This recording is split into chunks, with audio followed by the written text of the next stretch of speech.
Hey there, welcome to Julie B Deep Dives Live with Doug Hughes and co-hosts Scarlet and Carl. I might as well just so now you're a duo on here, so you're You it's like a couple. modulated us. Yes, I put you together, Scarl. You're a Scarl. Either that or Scarlet. Scarlet, there. That works too. I vote for Scarl. It's more ominous, that's for sure. Anyway, welcome to story time with Doug. So tonight we're actually going to announce a really fun thing that an idea that Doug had. I love this. It's going to be a little mini book club.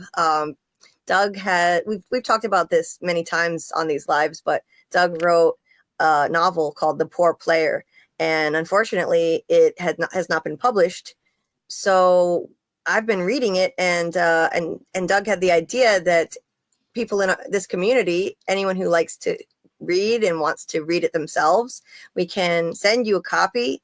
It's only digital, but it's great. It's a digital copy that I've been reading, and we can do a live on it once other people have had the chance to read it. So if anyone is interested, you can contact me via my email address or via Discord if you're in my Discord.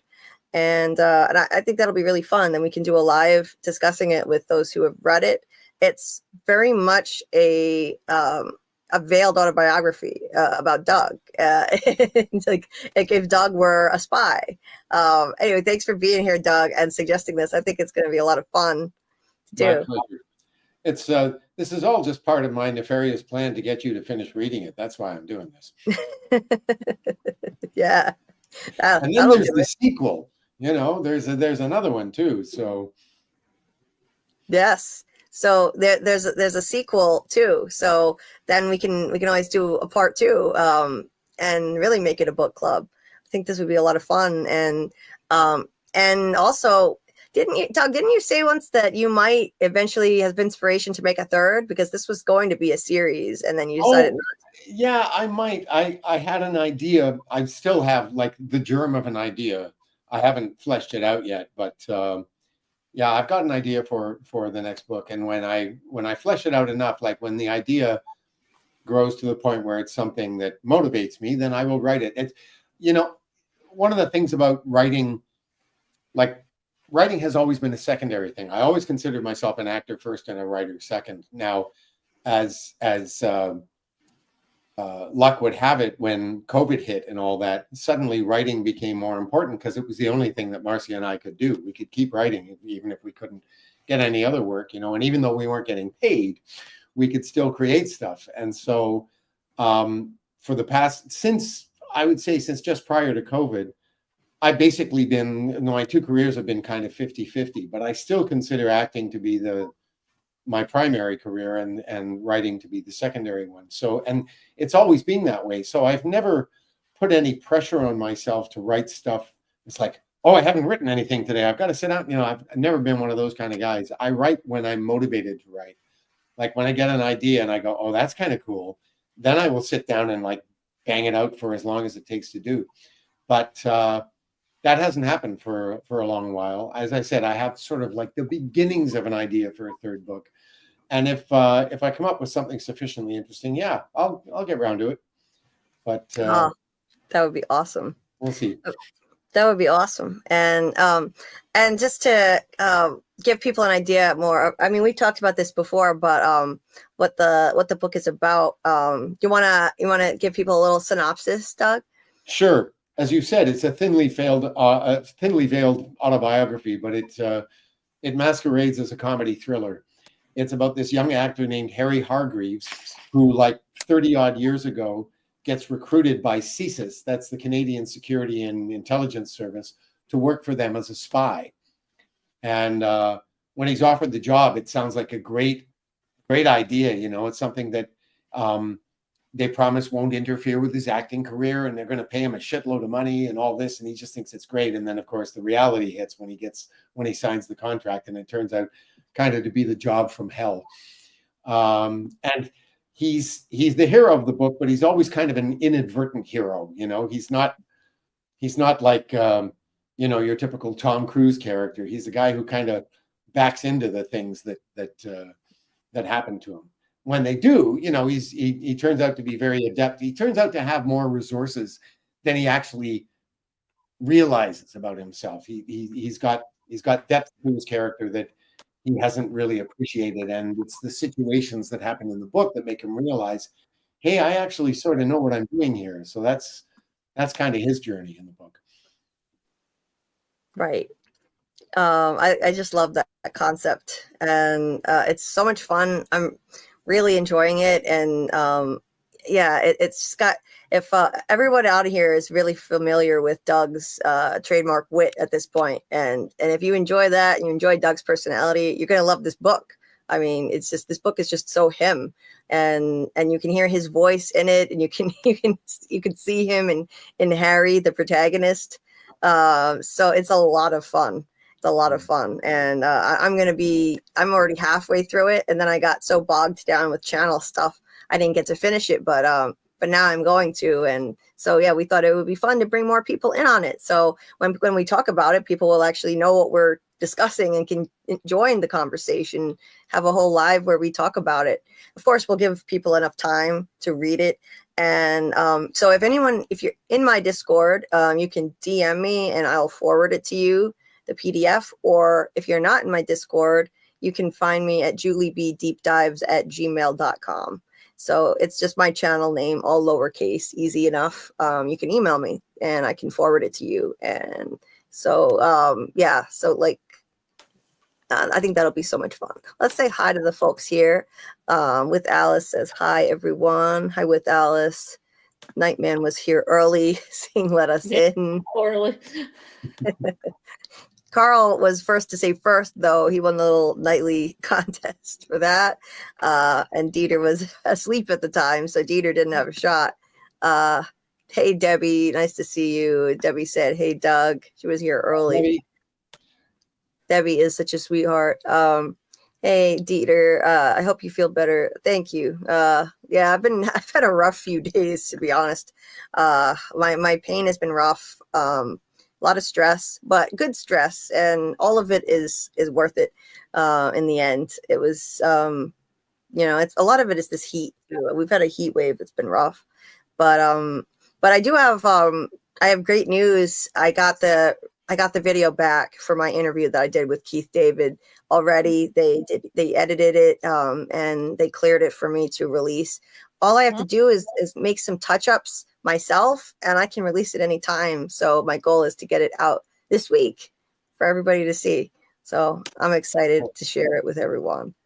Yeah, I'm psyched. I still can't even believe it happened. And he was a really gracious and kind and fascinating person to talk to, full of insight. Just brilliant man. So I'm really looking forward to that, to getting that out there and sharing it with everybody.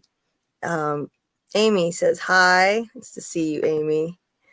Let's see. Hey, Shadow Skulk. Hello, beautiful people. Nice to see you, Shadow Skulk. And let's see, I'm just going to scroll past these early messages. Hey, JT Moore. And Jen the teacher. And Samuel. Hello, non-Polish guy who is a big deal in Poland. Samuel's got a question here. He's asking, is the Poor Player title inspired by something? Macbeth, maybe. It's not inspired by Macbeth, but it is inspired by Shakespeare. I sort of came up with this idea when I thought about doing a whole series of the books. I thought the titles will all be either quotes from Shakespeare or variations of that. The second one is called The Shaming of the Shrew, for instance.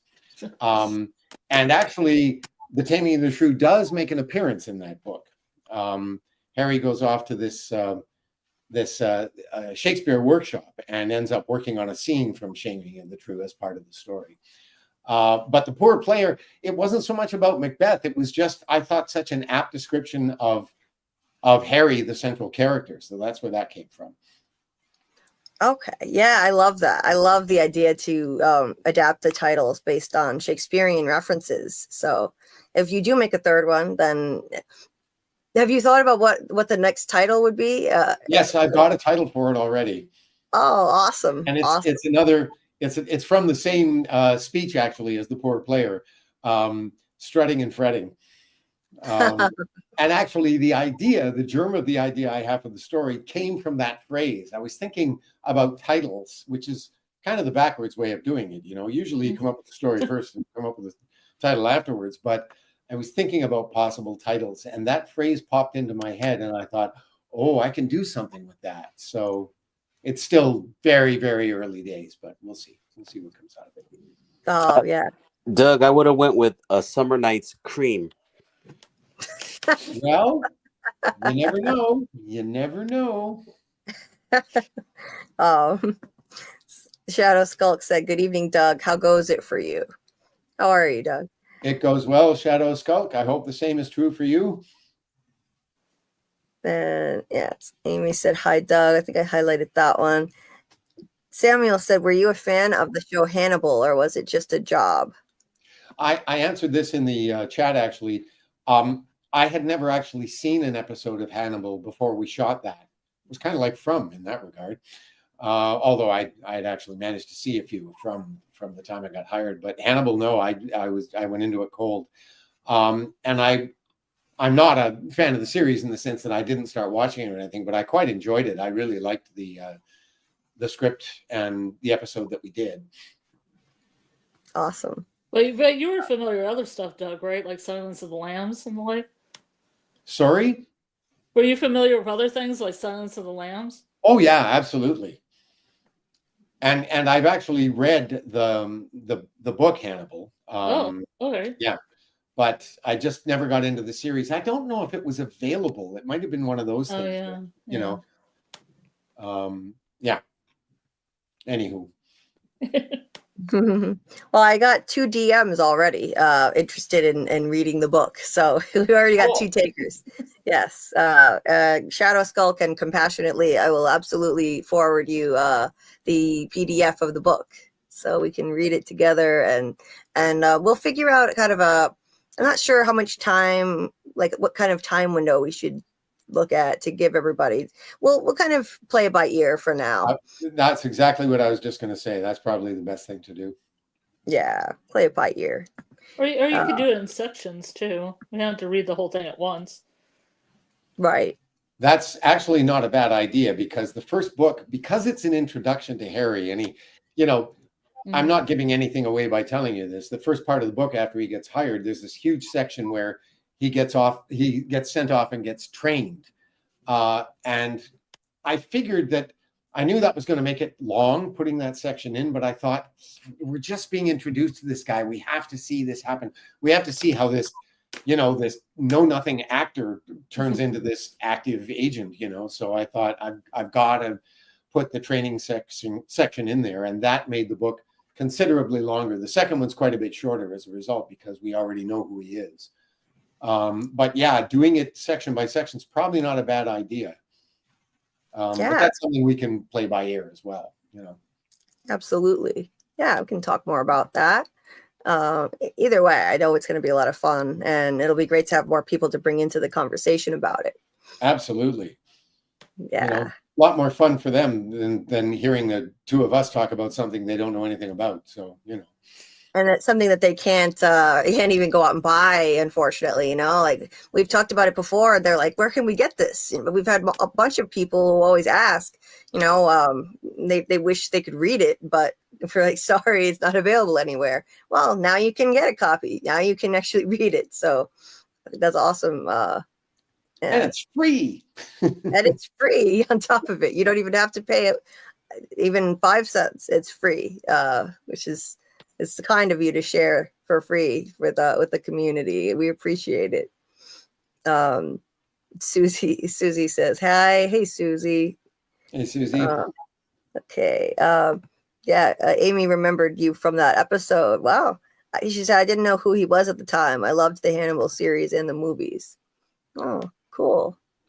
Alexis was here. Hey, Alexis. Has she left? I don't know. I don't know. She's probably still here, but crocheting. I would imagine, knee deep in yarn. But hi, Alexis. Yeah, Alexis, Critter, hey, Critter. Critter's here. Oh, hey, Sugared Sage. Thank you so much. You're such a sweetheart. She's I met her in Quality React community, and she has a channel herself, as a matter of fact. Really, really beautiful spiritual videos she puts out. I find them really inspiring and soothing, actually. So I'm gonna find the link to your channel. Her name is actually Kells, but her channel is Sugared Sage. I'm gonna find your channel, Kells, and share the link to it here so people can find it. I highly recommend her channel. It's it's really deeply soothing and spiritual, and if you're into that kind of thing, yeah, like the first thing in the description of her channel is namaste, so that gives you kind of an idea of what you're going to get here.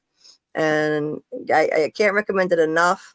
So Dieter, I don't know if you're here, if you're able to drop the link, but if not, I will drop it. Thank you so much for popping in. You are such a sweetheart, Kels.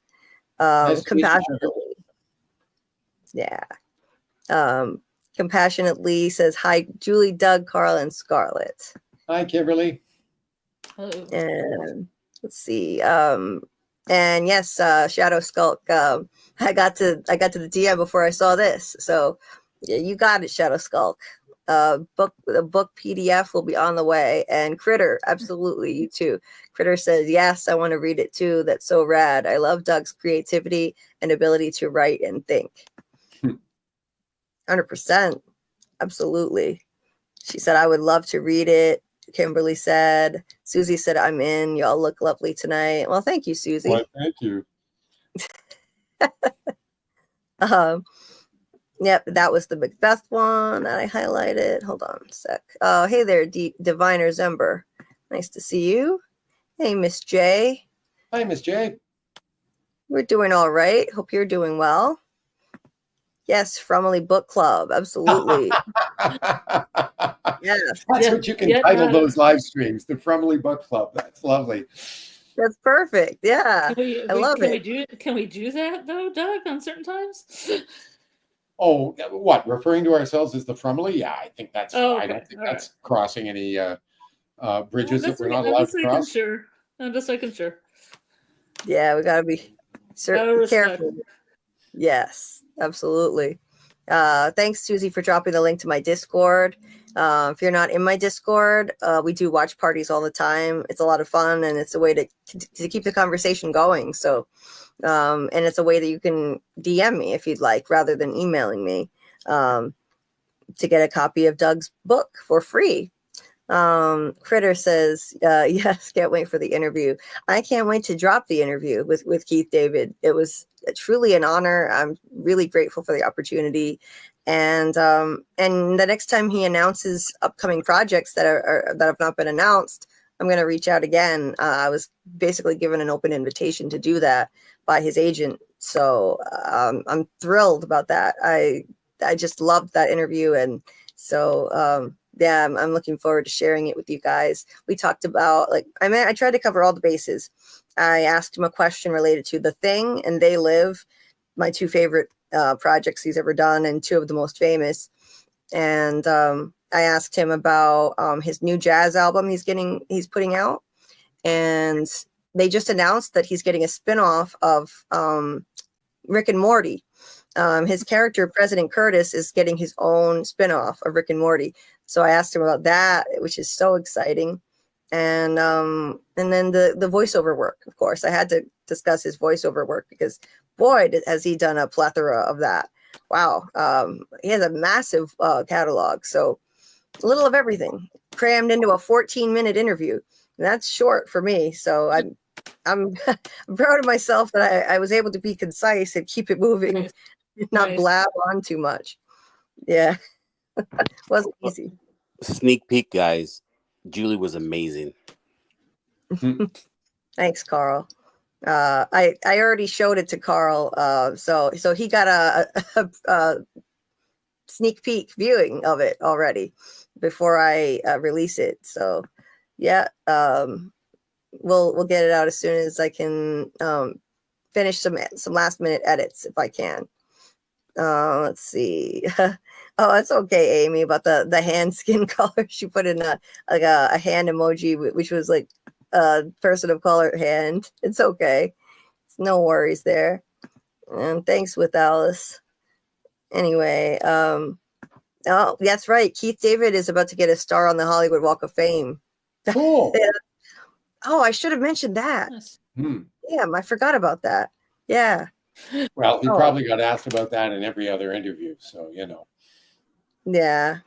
So I guess, damn, I should have thought of it, but I only had 14. I had like a 15-minute window, and it wound up being, with the edited version, 14 and a half minutes. So it's only so much that you can squeeze into that amount of time. We actually have a Walk of Fame here in Toronto as well.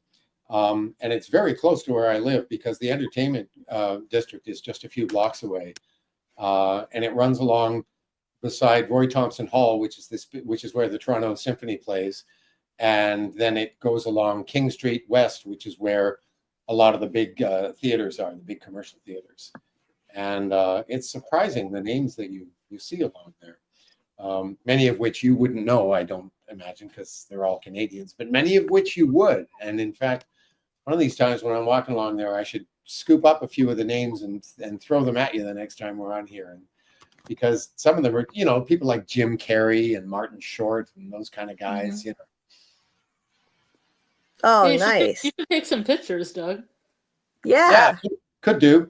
But it's Yeah, not yeah. just entertainers. There are also other sort of like notable people who've, you know, achieved great things. Like they're on the Walk of Fame as well. But yeah, we totally stole the idea from Hollywood. Oh, that's cool. Yeah, you should take pictures. I'd love to see it. Okay. So, hey, Dieter, good morning. And oh, wow. Thank you to Shadow Sculpt for boosting the Discord server. That was so kind of you. We appreciate it. And she said, I will probably read it all at once, then again in sections with everyone else. So excited. That's awesome. That's awesome. I'm so glad to see people psyched about this idea. I think it's going to be a lot of fun. Miss J, I have not finished watching Silo yet, as a matter of fact. You just reminded me I need to finish season 2. Yes, I got the interview back, Dieter, and it is edited the way I wanted.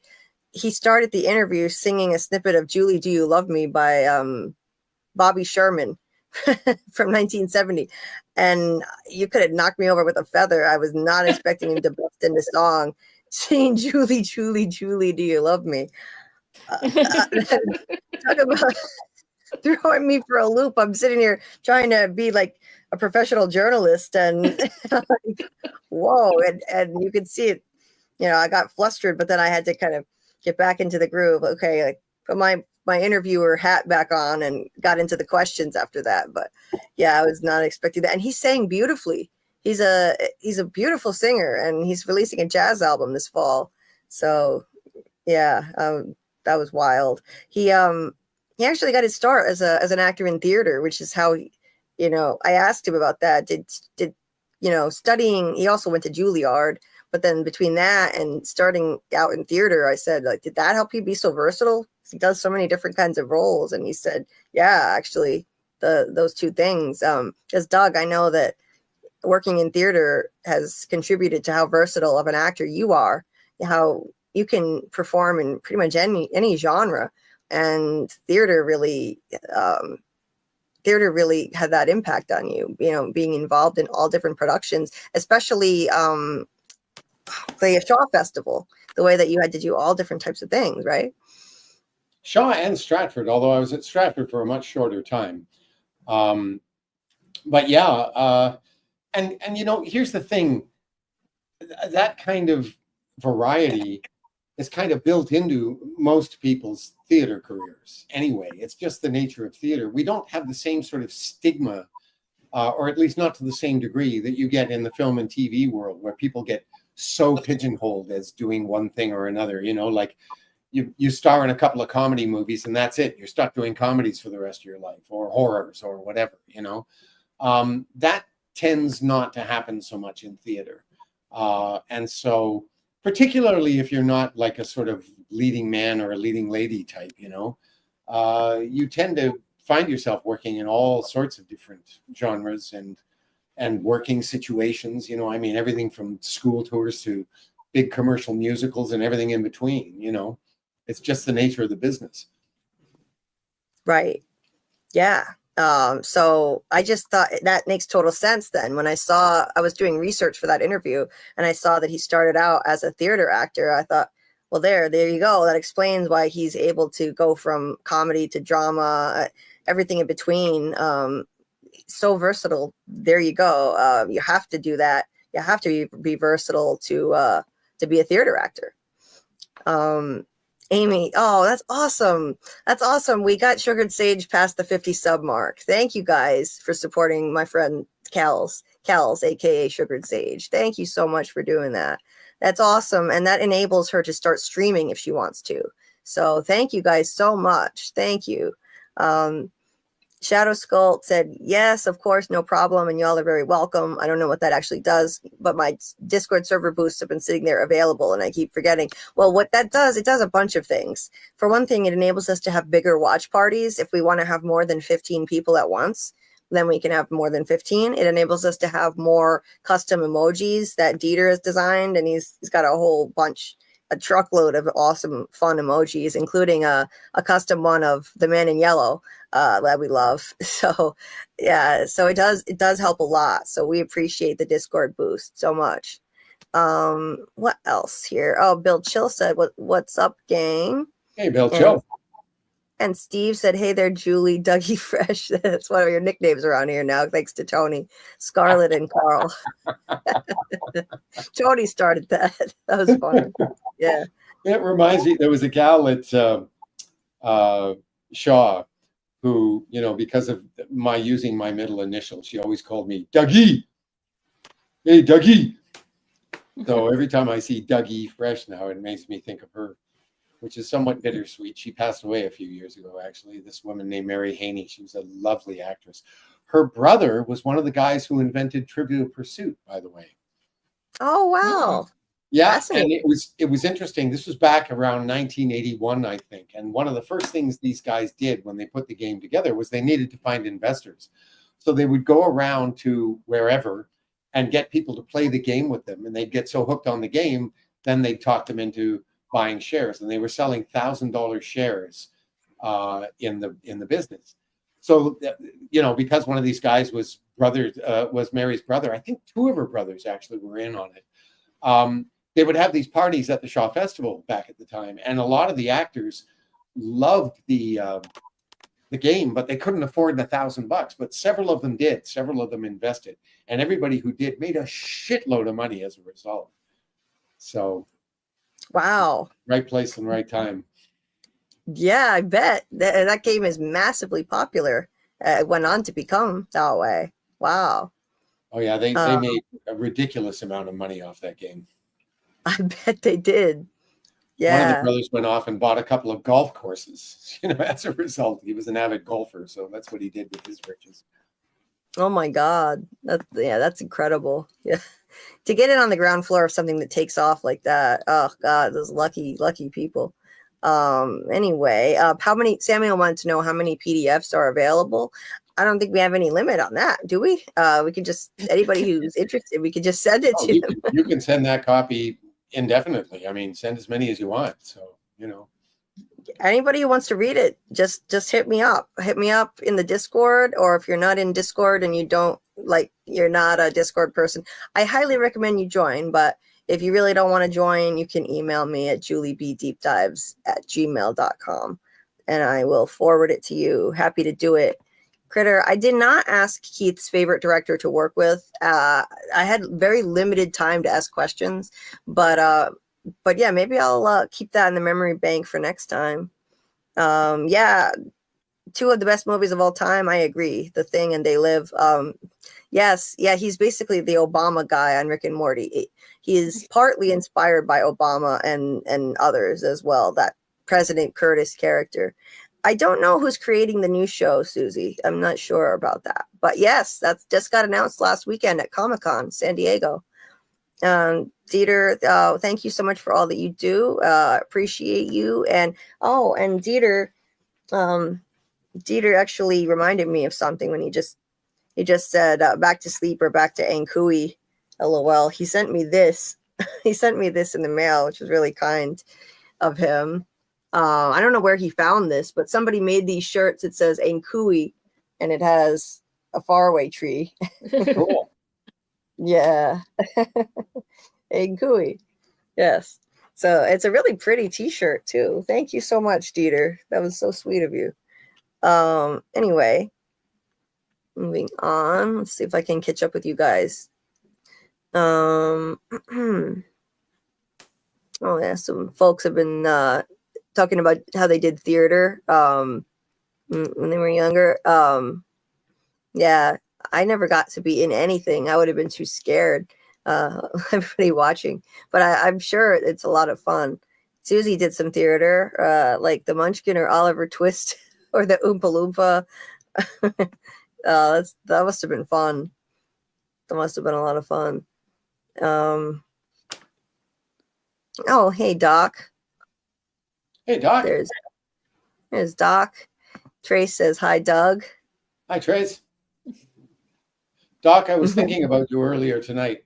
Doc and I have been messaging each other on Instagram about music, and I was telling him about a couple of albums I thought he might be interested in. And I just before I came on tonight, I was thinking about this band. I don't know if Doc knows them, but Doc, drop a message in the chat if you can, and let us know if you've ever heard of the band Sparks. Because if you haven't, I think you would flip over them. Yeah. Let us know. Yellow Jackets used the Sparks song. I got angst in my pants for one of the episodes. Just so great. Typical of Sparks. Yeah. They're really good. Bill said he did a couple of small Shakespearean parts in high school. Yeah, that's got to be really challenging doing Shakespeare. I mean, yeah, just the style of writing that is. It's not what we're used to at all in modern English. So that makes it a lot more challenging, I'm sure. Our school never did anything as ambitious as Shakespeare. Well, we did My Fair Lady, which was ambitious, but in a different kind of way. But no, there was no chance of us doing any Shakespeare. Too highbrow for the neighborhood. Carl said he played Santa Claus in 3rd grade. That's funny for a kid. That's really cute. Ho ho ho. What kind of shows did you do in high school, Doug? What plays did you do back then? The first play I did at high school was my very first year when I was in the 9th grade. It was a kids play. It was called, what the hell was the title of it? It was a kind of an ugly duckling story. It was about this character who named Worm, and of course, at the end, he was a what's the word? A larva. At the end, he turned into a butterfly. He turned into this beautiful creature. I can't remember what the name of the damn play was. It was a horrible play, but I was one of the butterflies. We were all butterflies. Just kind of funny because one of the guys playing one of the major characters, he was this real jock. Seeing this guy in tights with a pair of butterfly wings was, kind of worth the price of admission. I bet. And there were lots of, I didn't always get to do the shows at school. They did lots of shows that I never got cast in. As I said, we did My Fair Lady. I had a very small part in that. And my last year in high school, we did a production of Charlie's Aunt, which I had a nice role in. And in fact, my very first professional job, I got to do Charlie's Aunt again. And a few months after that, my first equity job was another production of Charlie's Aunt. And that's how I got my equity card. Cool. What is that about, Doug? Charlie's Aunt? Yeah. It's a farce. It was written by a bunch of graduating students at, I can't remember if it was Harvard or Cambridge, one of the big schools. They wrote it as a kind of something to do at their graduation. And it's a farce about these 2 young guys who are in love with these 2 gals and they want to marry them. And one of them has this rich aunt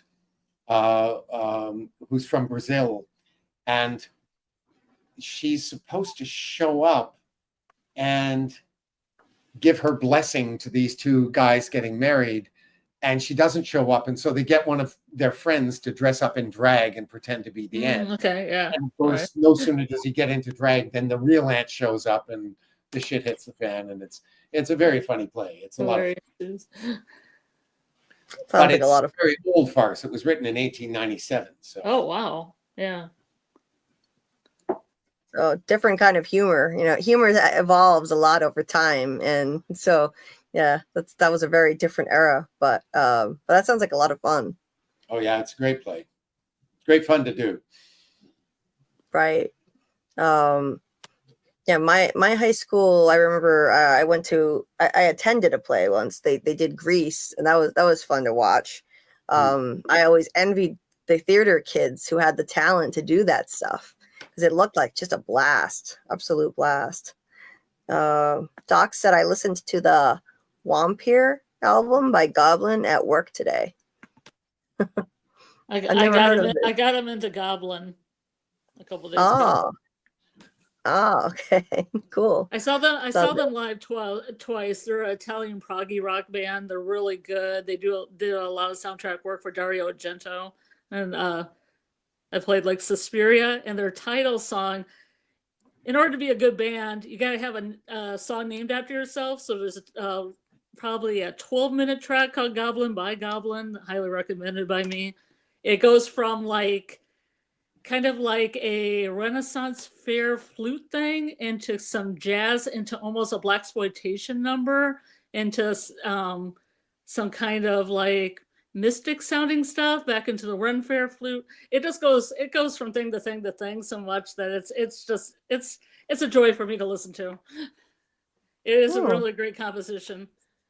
Yeah. And the theme from Suspiria is just iconic and beautiful. And if you've ever seen Suspiria, there's a shot of a woman in the rain, and she's trying to hail a taxi cab, and she gets it, and she looks at the Black Forest, and there's this kind of scary yet kind of jazzy music playing. And it's highly recommended by me again. Yeah. But I heard that you turned him on to Alan Parsons' project, Doug. I did, yes. And he just said a message about how he was going to look into Sparks' music. There's actually a really good documentary about them that I think was on HBO, one of the major streaming services anyway. I saw it just a few months ago, and it tells their whole story from start to finish. So that's if you want to know about Sparks, watch that documentary. You'll get it in spades. Yeah, Doc has said, I have not heard of Sparks. I will look them up. I've probably heard their music, but don't know the name. You may not have. They didn't have a lot of big hits or anything. They were very much a cult kind of band, but I just have an intuitive feeling that you would fall in love with them. I think Yellow Jackets, the Angst in My Pants, brought a lot of Sparks fans to the yard. Yeah. It was really iconic scene with Christina Ricci and Elijah Wood, and they're kind of mirroring each other, but they want to be with each other. But it's like a split screen, but they're doing all the same things, and they're kind of like germaphobes. So they're looking at everything in the hotel room with a black light, and they're looking through the basket of things. And she puts on cat noises to sleep with, and he puts on bird noises, and they have masks. He puts on this mask that makes him look like Hannibal Lecter, like a face mask, like kind of like a health mask that you put on your face and peel off. It's pretty fun. Made it happen. Yeah. That sounds fun. Yeah. I just remember the name of that play we did in grade 9. It was called The Butterfly That Blushed. That's what it was. The Butterfly That Blushed. Cute title. Oh, by My the way, school Julia, didn't can I answer this question that was way back here about Gnostics? Which one? Yeah, sure. What question? Go ahead. It was what's the guy's name now? DV9R. I don't know if my photos, my illustration is from the book Gnostics or not, but I'm going to look it up now and see if it is. Okay. Yeah. It was just something I was going to answer. Yeah. It does look like stuff in that book, though, so now I'm curious. Okay.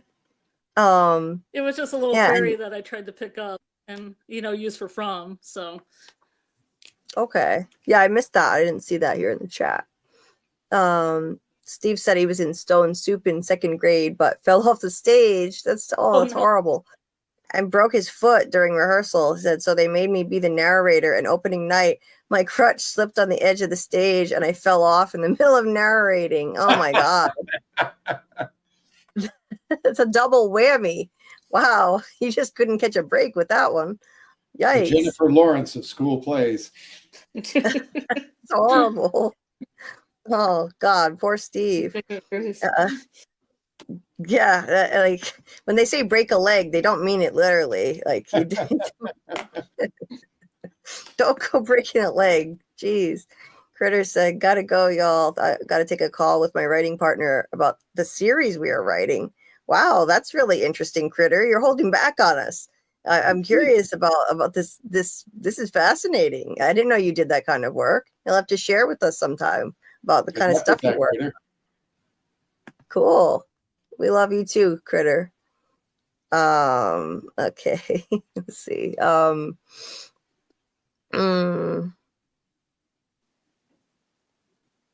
Oh, hey, Scott. Nice to see you. Hope you're doing well tonight.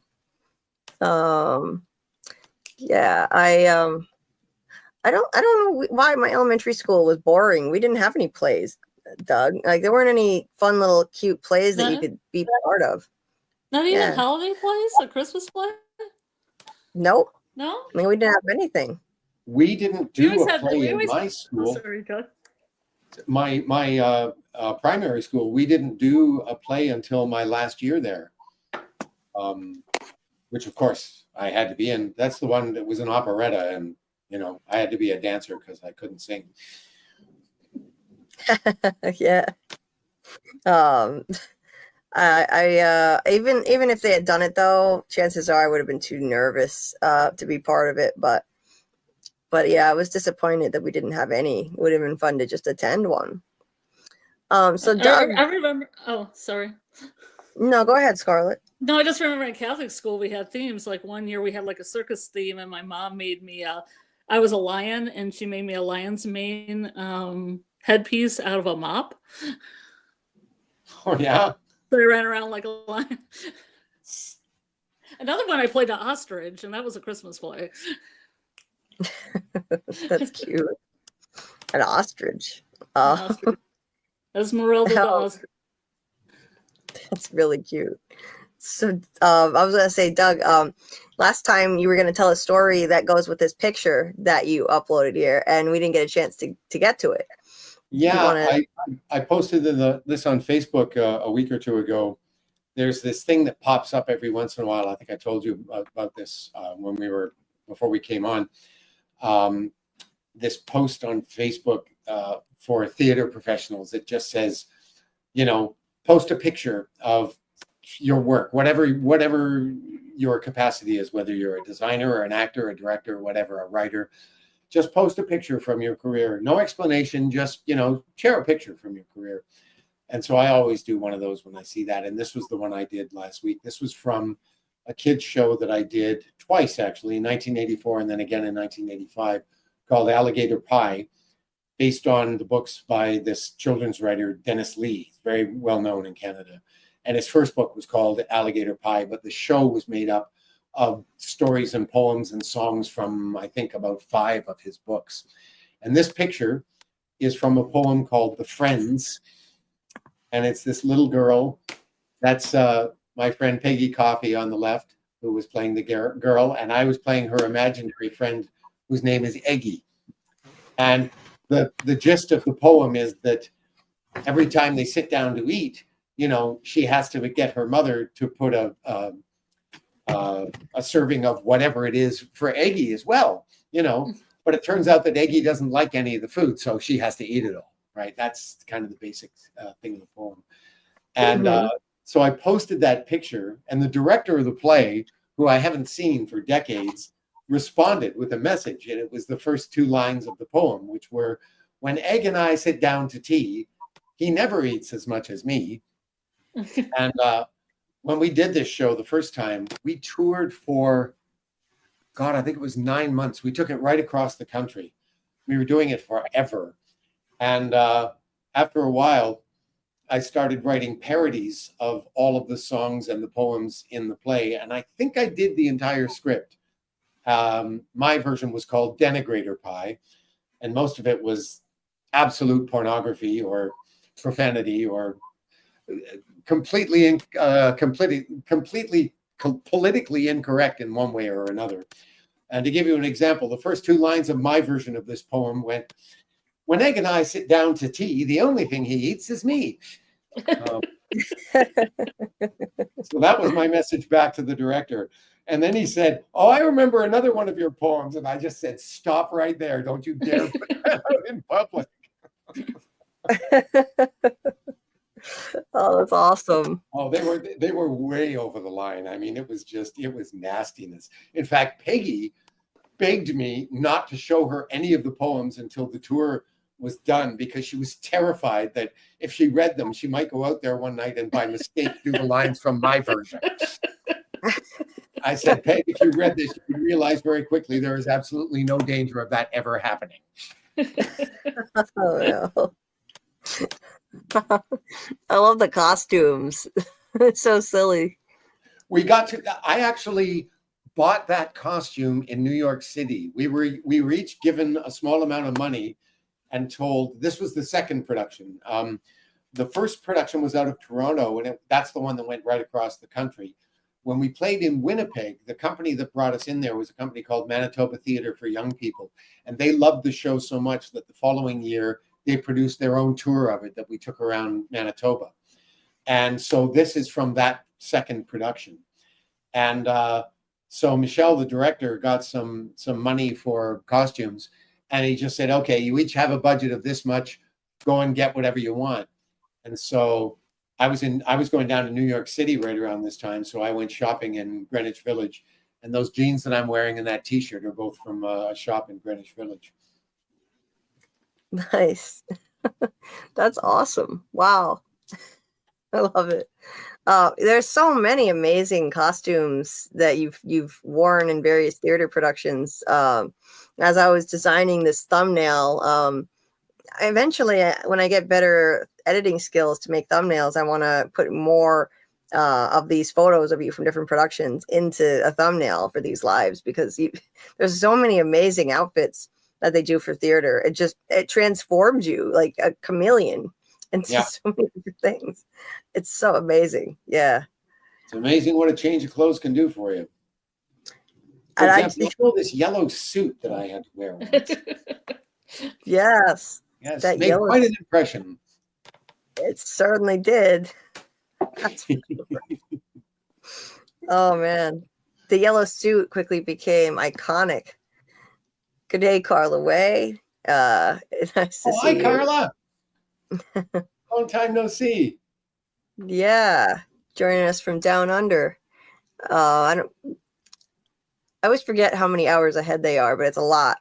Well, there are several time zones in Australia, and I'm not sure where Carla is. Yeah.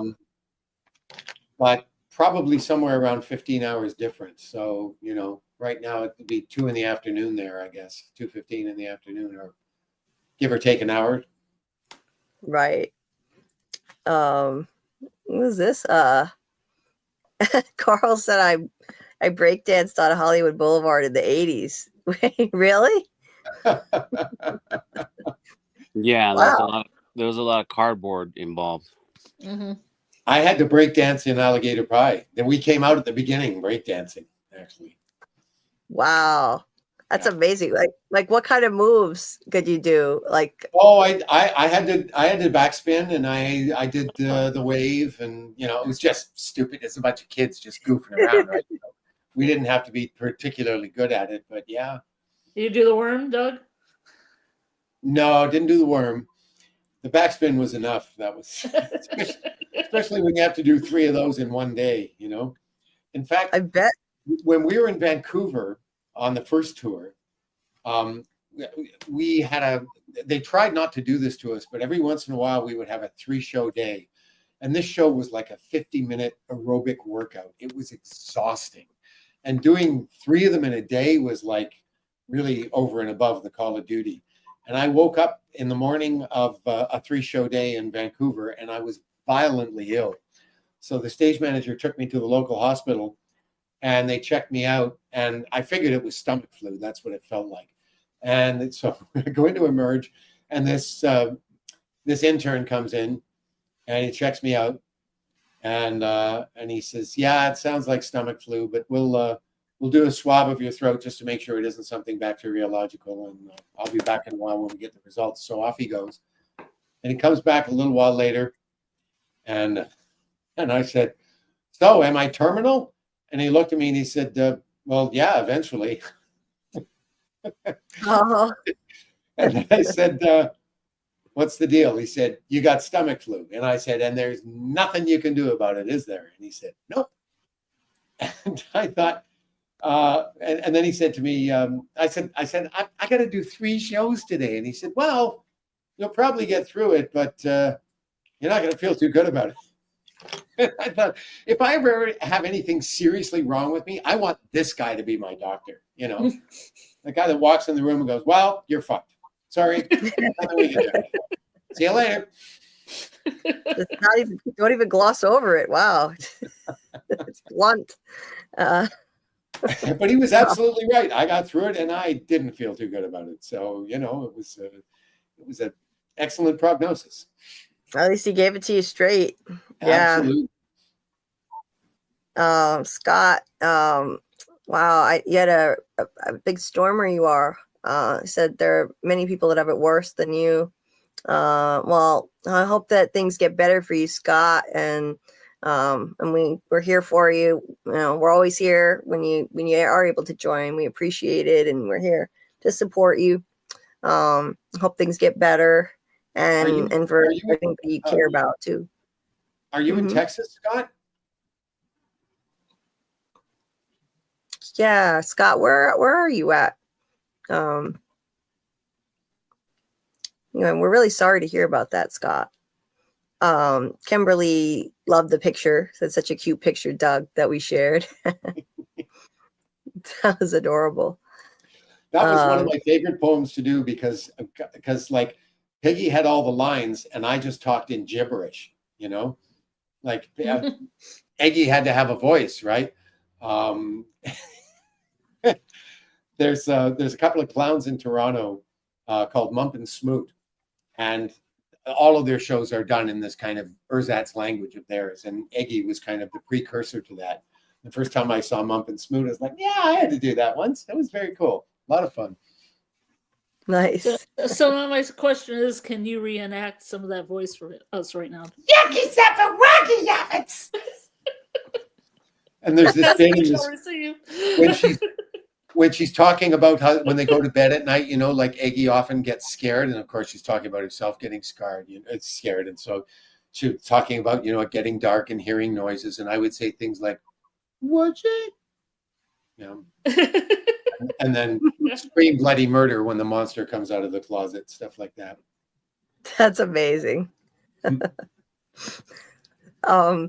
Shadow Skull said, my 10-year-old recently started singing Country Gnomes Take My Bones to a place they don't belong. What in the world? Cheery little tune. That's kind of dark. What is that from? It's a John Denver song. Yeah, John Denver. Mm-hmm. Yeah. Take me home. I'm sorry, I won't talk to you guys. Yeah, take my bones. It's a variation of Country Roads. Okay, got it. Yeah. That makes sense. Yeah. It's I'm assuming misheard, but maybe not misheard. Yeah.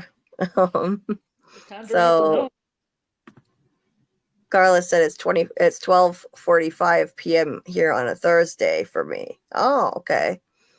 Yeah, she's in the future, folks. When I'm singing Everywhere by Fleetwood Mac, and the line's supposed to be, I want to be with you everywhere, I sing, I want to pee on you everywhere.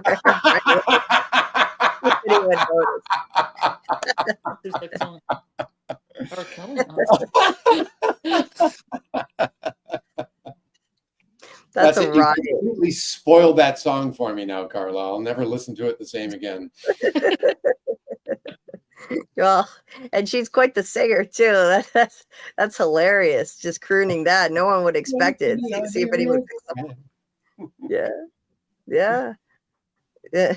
Carla has a lovely singing voice. She does a great cover of Que Sera Sera, the From version. I've heard it. It's lovely. Yeah, it's beautiful on her channel. Bill Chill said we need a Carla Way rendition of Shout. Yeah, Tears for Fears. That's the theme song for the Institute. Yes, I bet she could really slay that one too. Steve said, I used to break dance at my Catholic high school dances. Unfortunately, I was the only one, and that would be a little awkward. I was going to say, I guess that's the nature of a Catholic high school dance. Not a lot of break dancers. Yeah. By the way, guys, I totally forgot. Brain freeze. I forgot to say that you can call in if you want, which I should have said at the beginning, and I didn't post the link. So I just posted the link. If anyone wants to call in and say hi to Doug, question or comment or something like that, you can click on the link. I just pinned it to the top of the chat. So sorry about that. I meant to do that earlier. Well, now we know why the phone hasn't been ringing off the hook. There you go. Scott said, nobody perished. Northern Minnesota, nobody perished, thank God. Okay, well, that's good, Scott.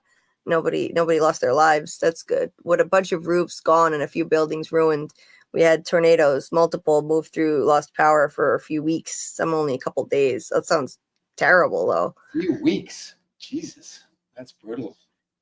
Yeah, it's rough. Yeah, well, hopefully nothing got too damaged. Sorry to hear that, Scott.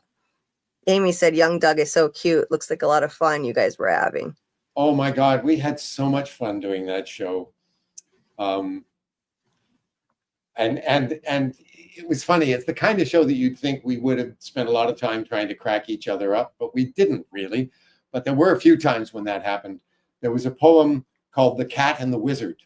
And Peg and I, she played the cat, I played the wizard, and the other guy in the show, Howard, would read the poem, and as the two of us acted it out. And there was one bit in the poem that where he was describing me at the beginning of the poem, and he's talking about the various things that the wizard had in his bag of magic stuff. He had this and that and pieces of string and a little machine that he's teaching to sing. And I would always sing some song, like, this was back in the 80s, so I would do some 80s pop tune like, girls just want to have fun, or something like that, right? Well, then we did a show in Bishop's University, which is not far from Montreal. And Howard, the guy reading the poem, was from Montreal. So his family came to see the show. And Howard's Jewish. So the day that we did the show when his family was there, and we got to that bit, and he said, this and that, and some pieces of string and a little machine that he's teaching to sing, I went, Hava, Nagila, Hava. And Howard lost his shit. He did a spit take all over the book. And I thought, come on, man, it wasn't that funny.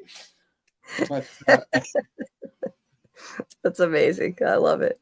And there was another poem called, I can't remember the name of the poem, but it was these two, the way we did it was, it was just a rhyming couplet, or not even rhyming couplets, just this series of place names.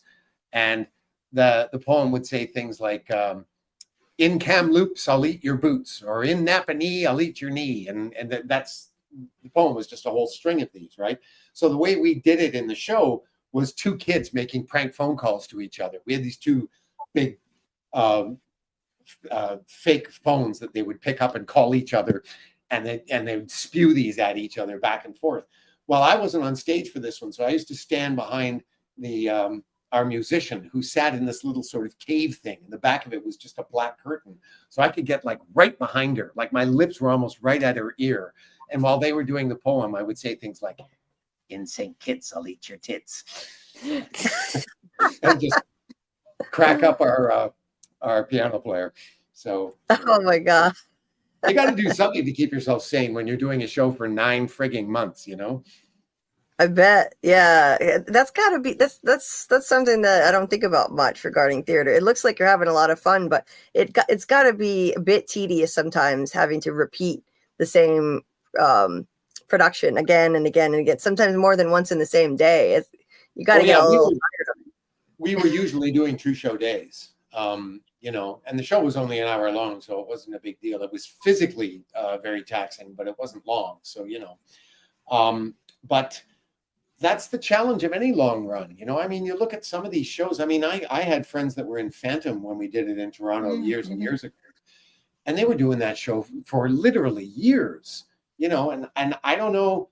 I mean, we did long runs at Shaw. Sometimes you're doing a show for like 9 months, you know, but that's nothing compared to like some of these shows on Broadway that people are in for like, you know, 5-10 years at a time. I can't imagine doing a show that for that long. Because sooner or later, you know, that would just be like the challenge with a show like that is you start phoning it in, you know, and that's the worst thing you can do, because what's the fun in that? You know, I mean, I always enjoyed the challenge of a long run, a relatively long run like at Shaw, because you had to find ways to keep it fresh, because for the audience coming today, it's got to look like this is all happening for the first time, just like it did for the audience yesterday or the one this afternoon, you know, and that requires active listening and being present. And that's a skill that it takes time to develop. And I'm kind of happy that I did all those long school tours when I was a kid, because you inevitably learn how to do that, or you go out of your mind, you know, doing the same stupid thing every day. I mean, if you get to the point where you're just phoning it in, you're doing yourself and the audience and your fellow actors an incredible disservice, because, you know, I mean, who wants to spend their day doing that, you know? Yeah, absolutely. And yeah, it is fresh and new for every audience that shows up. So they don't know that you've done this show dozens of times, and for them, like, this is it. So yeah, I don't know how people do shows that run for years. That would be really challenging. Like that, you would just get so tired of it, just the repetitiveness of it all. But anyway, yeah, 9 months is a long time. Susie said, okay, Doug would love a live fish show, confirmed. She loves her fish concerts. Yeah. I don't know Fish. Yeah, she's a super fan of that band. They're a big jam band. They have a big following, like Grateful Dead, where people follow them around from place to place. Oh yeah. Oh, that reminds me of a story. This is going to freak you out. Oh, all right. Marcia wrote a play of her own. I think she did this shortly after we wrote the first one. It's called Discovering Elvis, and it's about a bunch of Elvis impersonators. And so when she was writing it, she was researching it, she would go and see as many Elvis impersonators as she could. And she and her husband were living in Edmonton at the time. So this was probably, it was probably before we wrote our second play.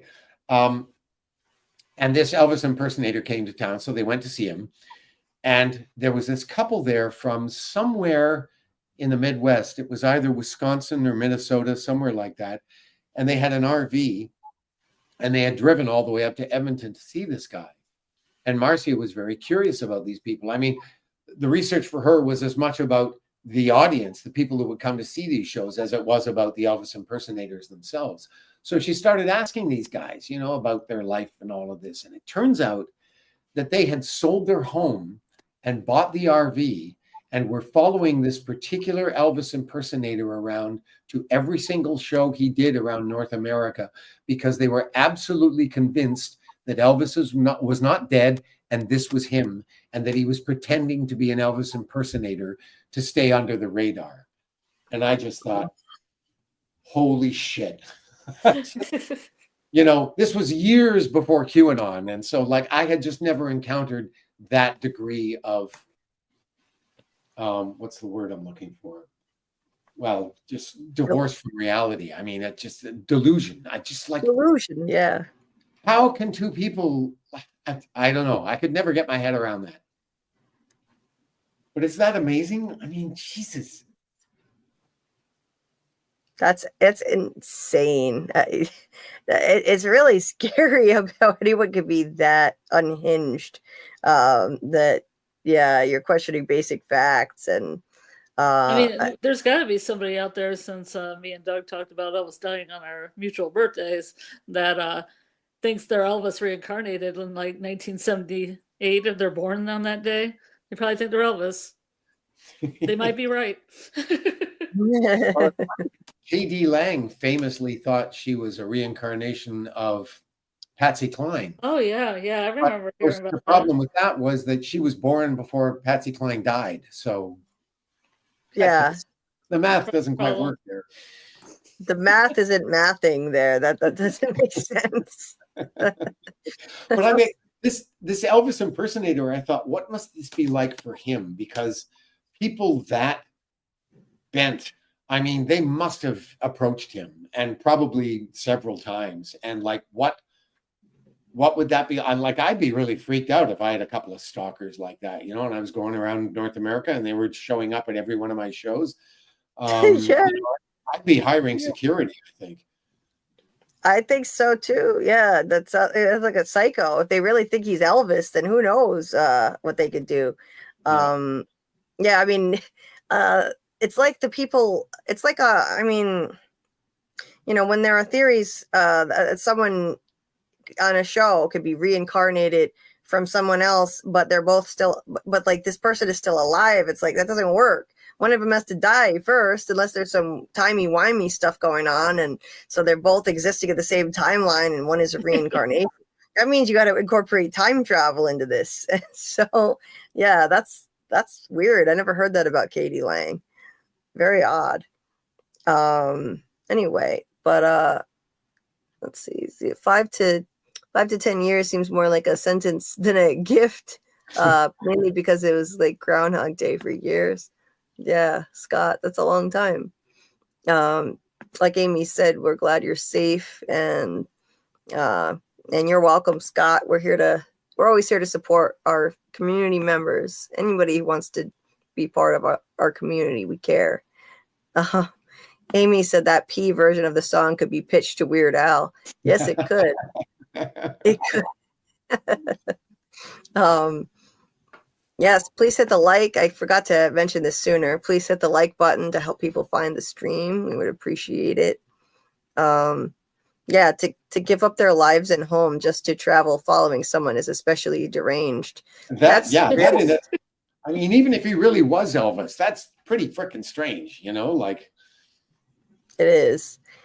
It's one thing to there are people who follow someone from place to place when they're on tour, like those groupies that they travel and they go to as many dates as they can. I mean, I think that's over the top, but at least eventually the tour ends and they go home. But yeah, this is particularly insane for sure. It's me, Ned Ryerson. Oh yeah, from I think that's a reference from Groundhog Day, right? Yeah, that's from Groundhog Day. It's one of my favorite movies, so I should recognize that immediately. Amy says, yes, love Doug's stories. Of course, we always do. Yeah, Aunt Carla was saying so true, Doug. They are very performative and silly. I'm not sure what Susie was saying is performative. Fish? Oh. Yeah. Oh, okay. Amy said, I heard that also, the one with Michael Jackson being the burn victim guy. Oh yeah, there are all kinds of conspiracy theories about Michael Jackson too, and who knows? There were weird circumstances surrounding his death, but yeah, there are theories that he's not really dead, and you know, he just disappeared because of all the pressure he was under. Who knows? I mean, you got enough money, you could fake your death, but I tend to just believe he died. Yeah, they thought that Elvis faked his death, and they saw him in a Burger King in Kalamazoo, Michigan. Was always a big theory. Yeah. I mean, have we heard any real life examples of someone successfully faking their death and then we find out about it later? Yeah. No, I've never heard of that happening. So, like Paul McCartney supposedly faked his death. And there was another guy in the Beatles that was playing him. Well, no, they didn't think that he had faked his death. They thought he had died. Actually, it was replaced. And had been replaced by a lookalike. Yeah. Well, remember remember, Julie, if it's a successful faking of the death, you're never going to find out. Right. You'll never know. But I wonder if anyone has ever been caught. And I don't think so. Not that I've heard of. So that's what I wonder. But yeah, wasn't that because someone said Paul is dead on a Beatles record? Yeah. You know, there were a couple of, they didn't say Paul is dead. There were a couple of things. In the song Glass Onion, John Lennon would sing, and here's some news for you all, the walrus is Paul. And apparently in Norwegian culture, the walrus is a symbol for death. And if you take the album that this tune was on as well, Revolution Number 9, it starts with John just saying, number 9, number 9, number 9. And if you play it backwards, it sounds like he's saying, turn me on, dead man. Turn me on, dead man. Turn me on. And it was those two things, those were the audible cues. And I can't remember, there were a few other things involved. Well, there was on Abbey Road, on the back of Abbey Road, he was the one that was supposed to be the corpse with no shoes on. That's right. They all walk, if anybody knows how the Abbey Road, the back cover has the Beatles walking across Abbey Road. And oddly enough, John Lennon's dressed in white like an angel. And then there's Paul without shoes on.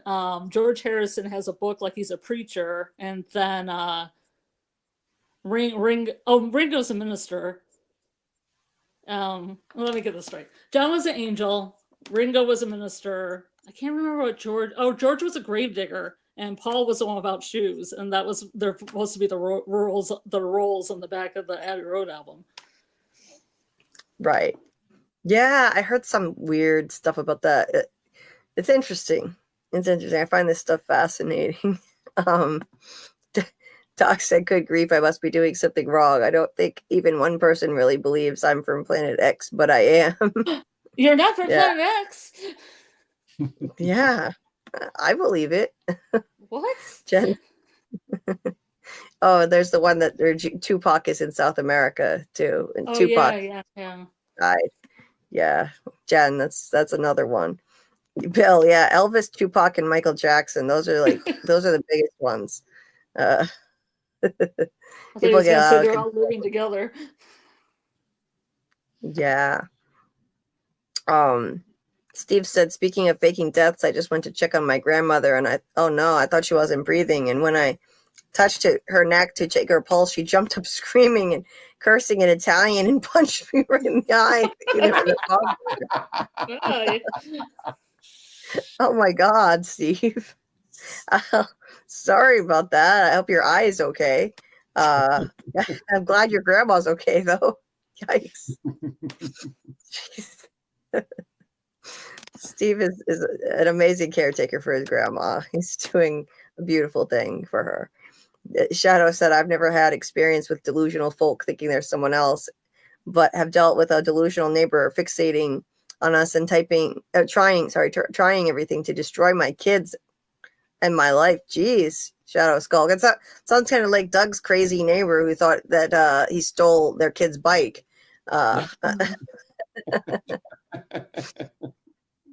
Yeah. Maybe it's the same person. Maybe they moved. Maybe it's the same family. Sorry, Shadow Skull. My God, that's horrible, though. Sorry you had to deal with that. Yeah. Noah, hey, nice to see you, Noah King. Member of Koala T Reacts community as well. So cool to see you guys popping in here. And let's see.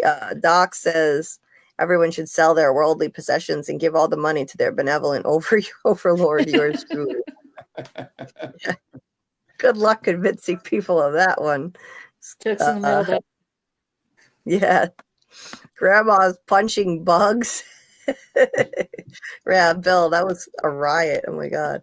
Well, it's funny we should be talking about this because, as you know, Julie, I'm rereading Why People Believe Weird Things right now. And it is fascinating, the completely fictitious shit that people will just become absolute true followers of. It's kind of depressing. I read stuff like this and I wonder, how do we ever become the dominant species on this planet? How do we survive to that degree? Because Yeah, it is amazing how delusional people can get about stuff. Yeah, I think I was thinking the same thing reading this, thinking about that book, and more people should definitely read it, I think. I don't know. The problem though is it wouldn't really help. The people who are too far gone and think these insane things, they're not going to be receptive to what the book has to say anyway. It'll go right over there. And that's what the book's all about. The fact that, you know, these are people, for the most part, these are people who are like perfectly reasonable people in every other respect, you know, but you get them on that one topic, that one belief that they have completely bought into, and there's absolutely no talking to them, you know? Yeah, it's a strange phenomenon. We see it more and more in modern life. And yeah, I've met people like that, and they're intelligent, in many cases, intelligent, insightful, normal seeming people. And then, yeah, that one issue comes up and it's like, who is this person? I don't know this person anymore. It's the moon landing. And then they're like, I think we're answering the wrong question. And we're asking the wrong questions about the moon landing. And you're like, oh, we were just talking about dinner. Now we got to talk about the moon landing. Yeah. There was somebody just posted something on Facebook yesterday about, I think it was yesterday, about these flat earthers that actually convinced some people to donate a bunch of money to them. It was about $20,000 to buy some really delicate equipment that they could use to prove that the earth was flat. And of course, when they used the equipment, it proved the opposite. It just proved the earth was a sphere, you know? And so I just left a comment saying, yes, and let's not forget the fact that 2,300 years ago, Eratosthenes figured out the same thing with 2 sticks and a very long walk. Yeah, there you go. There's no need to waste money on this nonsense. Let me see. Oh, hey, AA. Nice to see you. Hope you're doing well, too.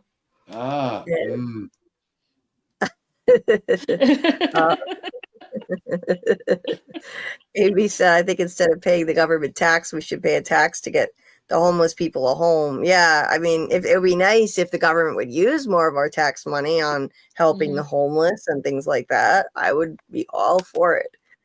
Scott, yes, thank you for your support. Please like and subscribe if you're not subscribed. I am trying to get to 2,000 subscribers. I just went up a smidge more, so now I'm at 1.94K. So I'm inching there little bit by little bit. So every subscribe really helps. Doc said Nicholas Rossi, also known as Nicholas Ella Verdian, is a U.S. fugitive accused of faking his own death and assuming new identities, including that of an Irish orphan named Arthur Knight, while pretending to be British. Well, there's a colorful character. Interesting. Shadow said, I'm glad those neighbors are gone. We have their cat now. Oh, wow. When they moved 2 years ago, they took off and abandoned their cat in the apartment. That's terrible. What is wrong with people? My landlord had to fight them in court. That's awful. What was that, Doug? No, just remarking on how awful that was. Yes. Yes. Animals are not objects to just dispose of. Sorry, Doug. What was that? I just said people are freaks. You know, they. Yeah, my boyfriend acquired his 2 cats because his neighbor brought them over and he had all the stuff around the cat carrier and everything. And he said, oh, I don't know if I can take cats or not. And she's like, well, I'm going to just release them into the wild if you don't take them. So he took them. And we still have them, and they're great cats. But I feel bad about just releasing them into the wild. Like, domestic cats can just fend for themselves in the wild. At least she thought that. Right. No, that's a bad idea. They don't belong in the wild. Yeah, the lizard people ones, Amy, they're pretty nuts. Reptilians, yes. I've heard about those. The reptilians, yes, it's a real thing. Well, I'm glad you took the cat, and gave the cat a good home. That was kind of you to do. AA said the always gets me laughing. I'm just trying to pronounce it correctly. Yeah. Samuel, the Flat Earth Society has members all around the globe. Exactly. I think that's what the website page says. Something's wrong with that statement inherently. Yeah, there's some logic that doesn't quite go together. Steve said there's a whole documentary about those flat earthers on Netflix. Also, some millionaire sponsored a trip to Antarctica and brought a bunch of flat earthers who live streamed the whole thing to see that the sun never sets. Never sets. The ones that conceded the earth was round lost all their followers who now believe they're in on the conspiracy. Yeah. Oh my God. Yeah, that's crazy. Which just goes to prove you can't dispute this stuff with logic and facts because they're impervious to that argument. It's just they're beyond that, you know. Yeah, I'll say I'm a flat earther if I get a trip to Antarctica because I've always wanted to go. Yes, that would be an amazing trip, although brutal weather. We just watched The Thing recently, and yeah, I don't know how anybody could handle that. Hi Faith, nice to see you. Thanks for popping in. They actually filmed The Thing in, where did they say they filmed it? Where was it? That was in Scandinavia. That's not Scandinavia. Yeah. And they said it actually wasn't all that cold, so they weren't freezing as much as it appeared they are. But yeah. Didn't Keith say it was like British Columbia or somewhere like that for part of it? I think they did say that it was somewhere. I remembered somewhere in Canada. I couldn't remember where, for at least part of it. Yeah, I think. That Critter is back. Figured out our storyline, hoping we pop off. Oh, good luck, Critter. That's awesome. Doing some screenwriting. We take it. Very cool. Yeah, Amy. They'll zoom in on people's eyes with bad quality film and say they're lizard people. It's pretty weird stuff. Critical thinking has to be taught at a young age. Yes, that's very true, Samuel. So Doug, anything new going on with you and any auditions that you've gotten? I had a few auditions, had a couple of voiceover auditions this past week, and there was one for something else, TV thing. Haven't heard anything yet, but it's not shooting for quite a while, so I may not hear for quite a while. You never know. Right. Oh, that's cool. You've had a busy year so far in terms of, just regular auditions streaming in, and unfortunately in your business, it's like, you got to deal with a lot of no's in between yeses, but I mean, they keep you busy.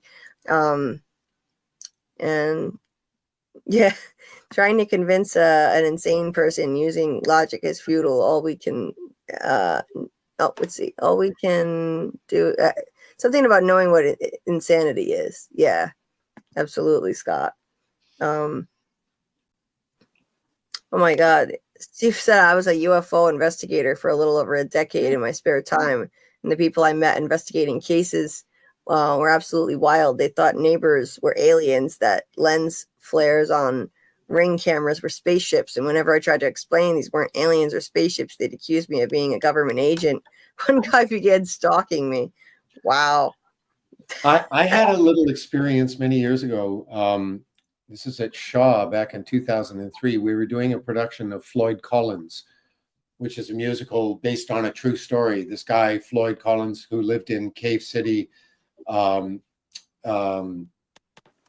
Kentucky, and discovered this cave in his backyard, and he went down inside it, and he was trying to explore it because he wanted to, as a lot of people did in that area. They had caves on their property. They would charge people admission and use them as a source of income. So he wanted to develop this cave so he could do the same thing. And he went down inside and he got trapped. And he was stuck in there for 3 weeks. And his brother was able to get down to him to get him food and water, but they couldn't get to him. They couldn't get all the way down to him to get him out. So they ended up finally drilling a hole from the top of the hill straight down towards him. And by the time they reached him, he had died of exposure. He had been dead for about 2 days by the time they got to him. So Adam Gettle wrote this amazing musical about it. and it's just called Floyd Collins. And this was the only time this happened to me when I was at Shaw. I had 3 days off in a row, and I thought, fuck it, I'm going down to Kentucky. I'm going to rent a car, and I'm going to go down there, and I'm going to record a bunch of people because I want to get the accent exactly right. So I drive down to Kentucky. I actually got to do a tour of Floyd Collins' property and got down to see this cave. And I was amazed when I got there because the entrance to this cave was so small.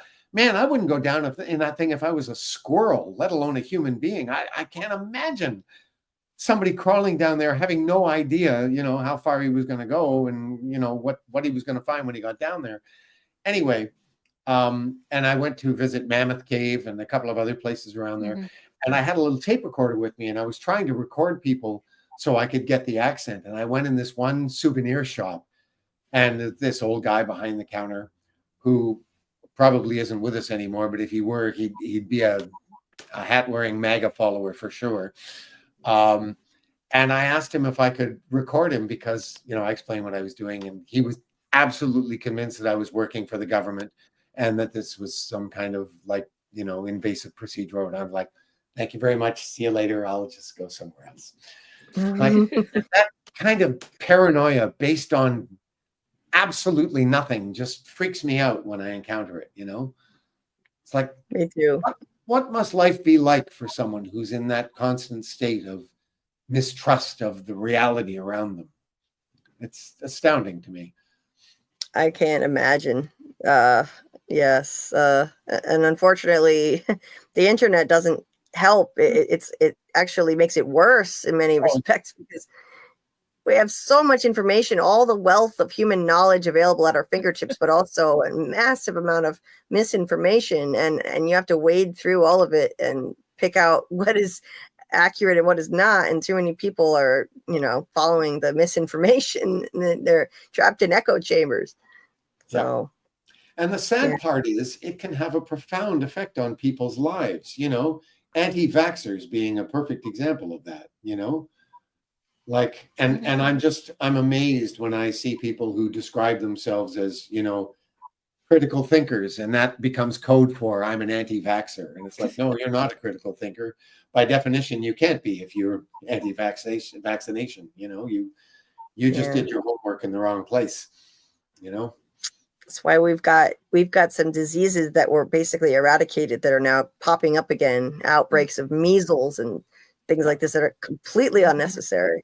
Yep. Yeah, it's frustrating. Shadow said, auditions. Yay. Yeah, we're always happy to hear what you've got going on and hope that something pans out, because you deserve it. Well, as I've said before, the good thing about auditions is it's kind of like having a regular acting class, having semi-regular auditions pop up because you're constantly having to work on your craft. I'm not a big fan of acting classes at this stage in my career. It's all stuff I've been hearing my entire life, like no matter where I go kind of thing. I took them in the past and they were very useful at the time, but I'm not interested in doing classes at this stage.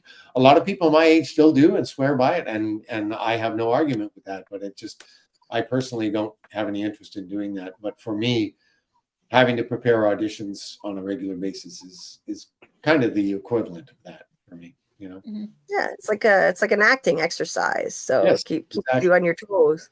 It's fun because doing self-tapes, for instance, I have several friends that, I read for them on occasionally and they read for me. And inevitably, because we're both actors, whoever it is that I'm reading with, we'll start doing scene study on the scene. We'll start taking it apart and discussing it and stuff, from a sort of directorial point of view. And that in itself can be really helpful. Sometimes, I can offer insights to the guy doing the reading that might not have occurred to him otherwise and vice versa, so it's great. That's awesome. Yeah. Critter said, I hope if Godzilla versus Superman gets made, we can have Doug do voice work and intersection of interests. Yeah, Critter is a big fan of Godzilla too. Yeah, I would love that. Critter doing animation, doing voiceover for animation is one of my favorite things to do, and I very rarely get to do it. Oh, you should. I mean, you are so amazing with voices and accents. So you are the perfect person for voice work for animation. So you should be doing a lot of that stuff. You could do that in your sleep. The problem is that they like I did one for Ubisoft. I did a video game for Ubisoft many years ago, Far Cry 6, and just fell in love with the process. I thought this is the purest acting exercise I've ever done in my life. It was so much fun and so challenging and so rewarding and everything. But those Ubisoft jobs, I mean, when they're looking for voices, they're sending out auditions to like literally thousands of people around the world. So your chances of landing one of those gigs, it's roughly tantamount to buying a lottery ticket, you know? Yeah, understandable. And after the pandemic, I know it became really popular doing voiceover work. So probably even more competition than ever, more people getting into it. Yeah, totally. Yeah. Jen said, strike while the iron is hot, Doug. Oh yeah, I'm sure he's always right on top of that. What I'm trying to do. Absolutely. 27 likes. Awesome. Yeah, please hit the like button, folks. Appreciate it. Let's see. Oh, hey. About Far Cry 6. Yeah. He's trying to look for my characters. My characters don't actually have names, Stevens. I did a bunch of citizens and a bunch of guerrillas, army guerrillas. Kind of like. Anyway, they're just kind of random dudes. They don't have character names or anything like that. So you would just have to try and picture me either speaking in Spanish or with a Spanish accent, and you should be able to recognize my voice, I would think. I bet. Do you remember anything you said in Spanish in the game? Not off the top of my head, no. I mean, and that's the other thing. When you do these things, the text comes up on the screen, and you do like 3 takes of each line, and boom, it's gone. And then the next thing is up there. There's like literally no time to think. It is so fast. Wow. So memorizing any of it is like completely out of the question. Wow. Yeah, that sounds actually really challenging. Hey, Tony. Nice to see you. Tony Teflon TV in the chat here. Hey, he said Professor Dave beats up those flat earthers all the time. Only cave I've been in is How's Caverns. I did it at night, but not naked. I would hope not. Yeah. Yeah, I've never been in a cave actually myself, but I've heard of some beautiful caves you can visit and see stalactites. Sounds like an awesome experience. Nice to see you, Tony. One of the ones that I visited in Cave City is Mammoth Cave, which is one of the national parks there, and it's aptly named. Walking through that thing is like walking through a subway tunnel, like a really big subway tunnel. It's huge. And I don't think there were any stalactites or stalagmites, but it goes on forever too. It's amazing. I bet. Yeah. Beautiful. I've seen pictures. And Steve said, Doug, I'm still coming through Far Cry 6 trying to look for your characters. Combing through. Yeah. Yeah. And to Susie's remark, I remember Bonsai Kitten. Oh, really? Okay. Yeah, I didn't see that. It was this fake thing where people said they were taking cats and putting them in bottles like ships and then raising the cat so it got bigger so it would fill the bottle up. Okay. It was not real. Well, people thought it was real. But again, you know, the way these things can have really dire consequences. Look at Pizzagate. Look at that wacko who like showed up at the pizza shop with a frigging shotgun and demanded to be taken down into the non-existent basement, you know, like thankfully somebody called the cops and they managed to apprehend the guy before he killed anybody. But I mean, Jesus, you know, scary. Yeah. It's frightening the delusional people in the world. And they vote. Too many of them vote too. Too many of them get permits for guns as well. Indeed. Yeah. Right. Naked cave runs. How is Canada with that, Doug? Like with guns? With guns? They're not easily available? The average American would be astounded at the hoops they would have to jump through to buy a gun in Canada. And I seem to remember that recently they changed the law, because on a per capita basis, I think there are actually more gun owners per capita than there are in the United States. The difference is that the vast majority of them are shotguns owned by farmers who live out on the prairies or in rural areas. And the big difference is that most of those people who own guns don't own 27 of them. They own one or two kind of thing, you know. But for example, it used to be, and I don't even know if handguns are, I don't think handguns are legal any longer in Canada. I think they just changed the law recently. But when they were legal, what you had to do to buy one was, first you had to cough up a lot of money ahead of time. You had to fill out all these forms. The police had to do a background check, yada, yada, yada. You had to pay up front and then wait for several weeks for all the bureaucracy to be put through before you actually got the gun. And then before you were allowed to take it home, you had to take it to the nearest police station, and they had to do a ballistics test. So they had a reference of the gun in case it was ever used for a crime.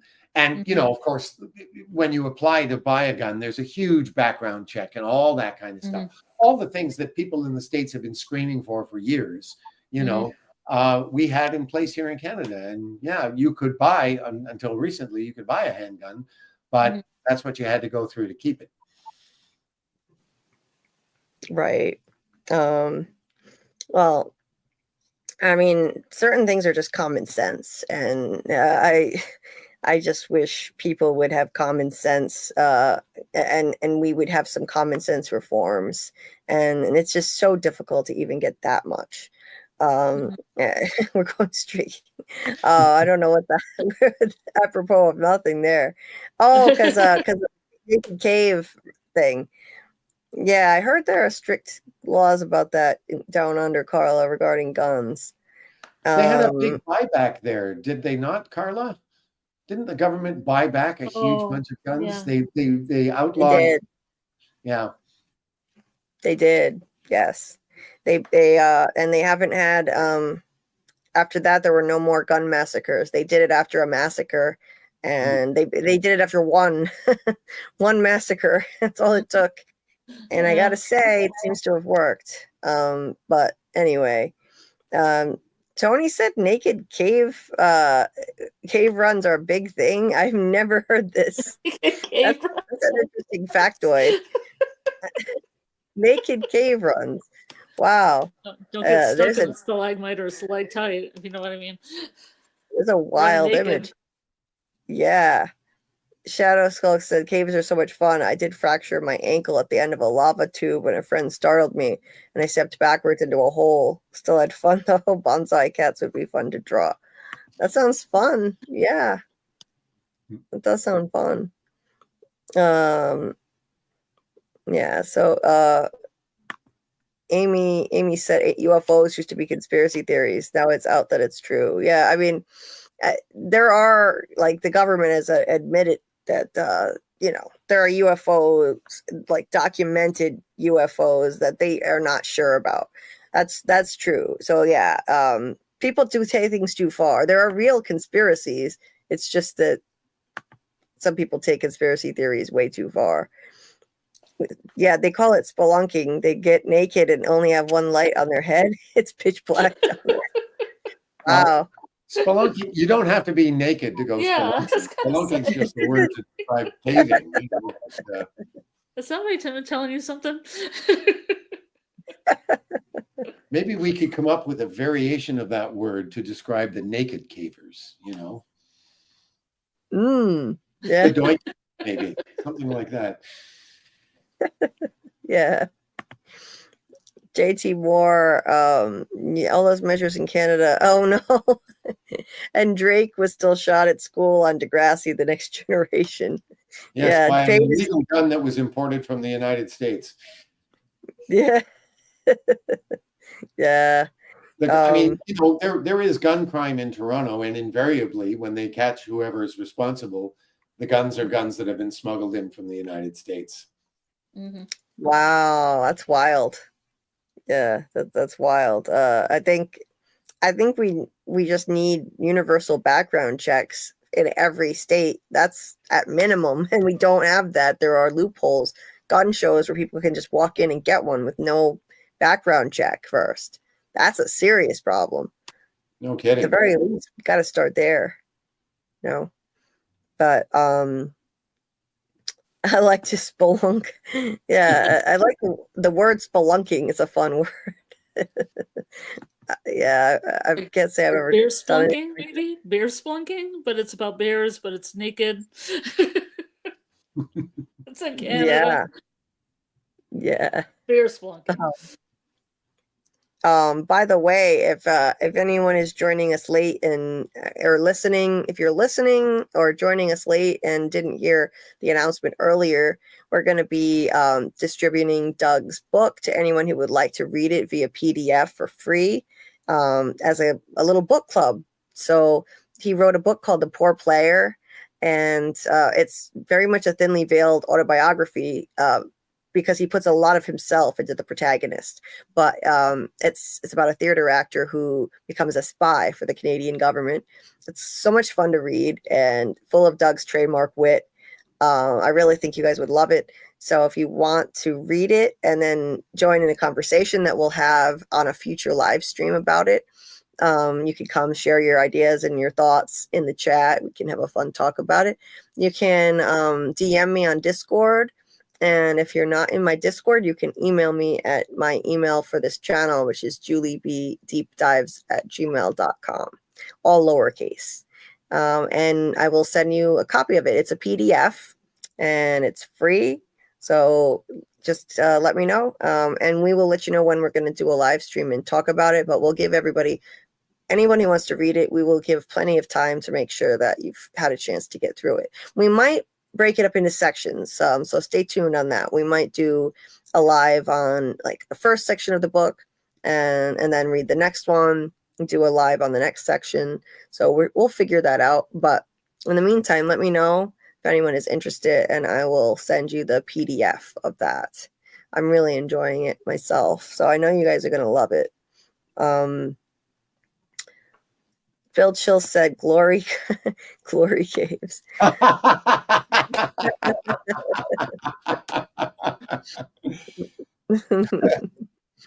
Tony says there was a great show on Netflix called Bad Blood that showed how the Brooklyn Italian mob spread to Canada. Oh yeah, the mob. There are certain areas in southern Ontario that have had a huge mob presence for generations.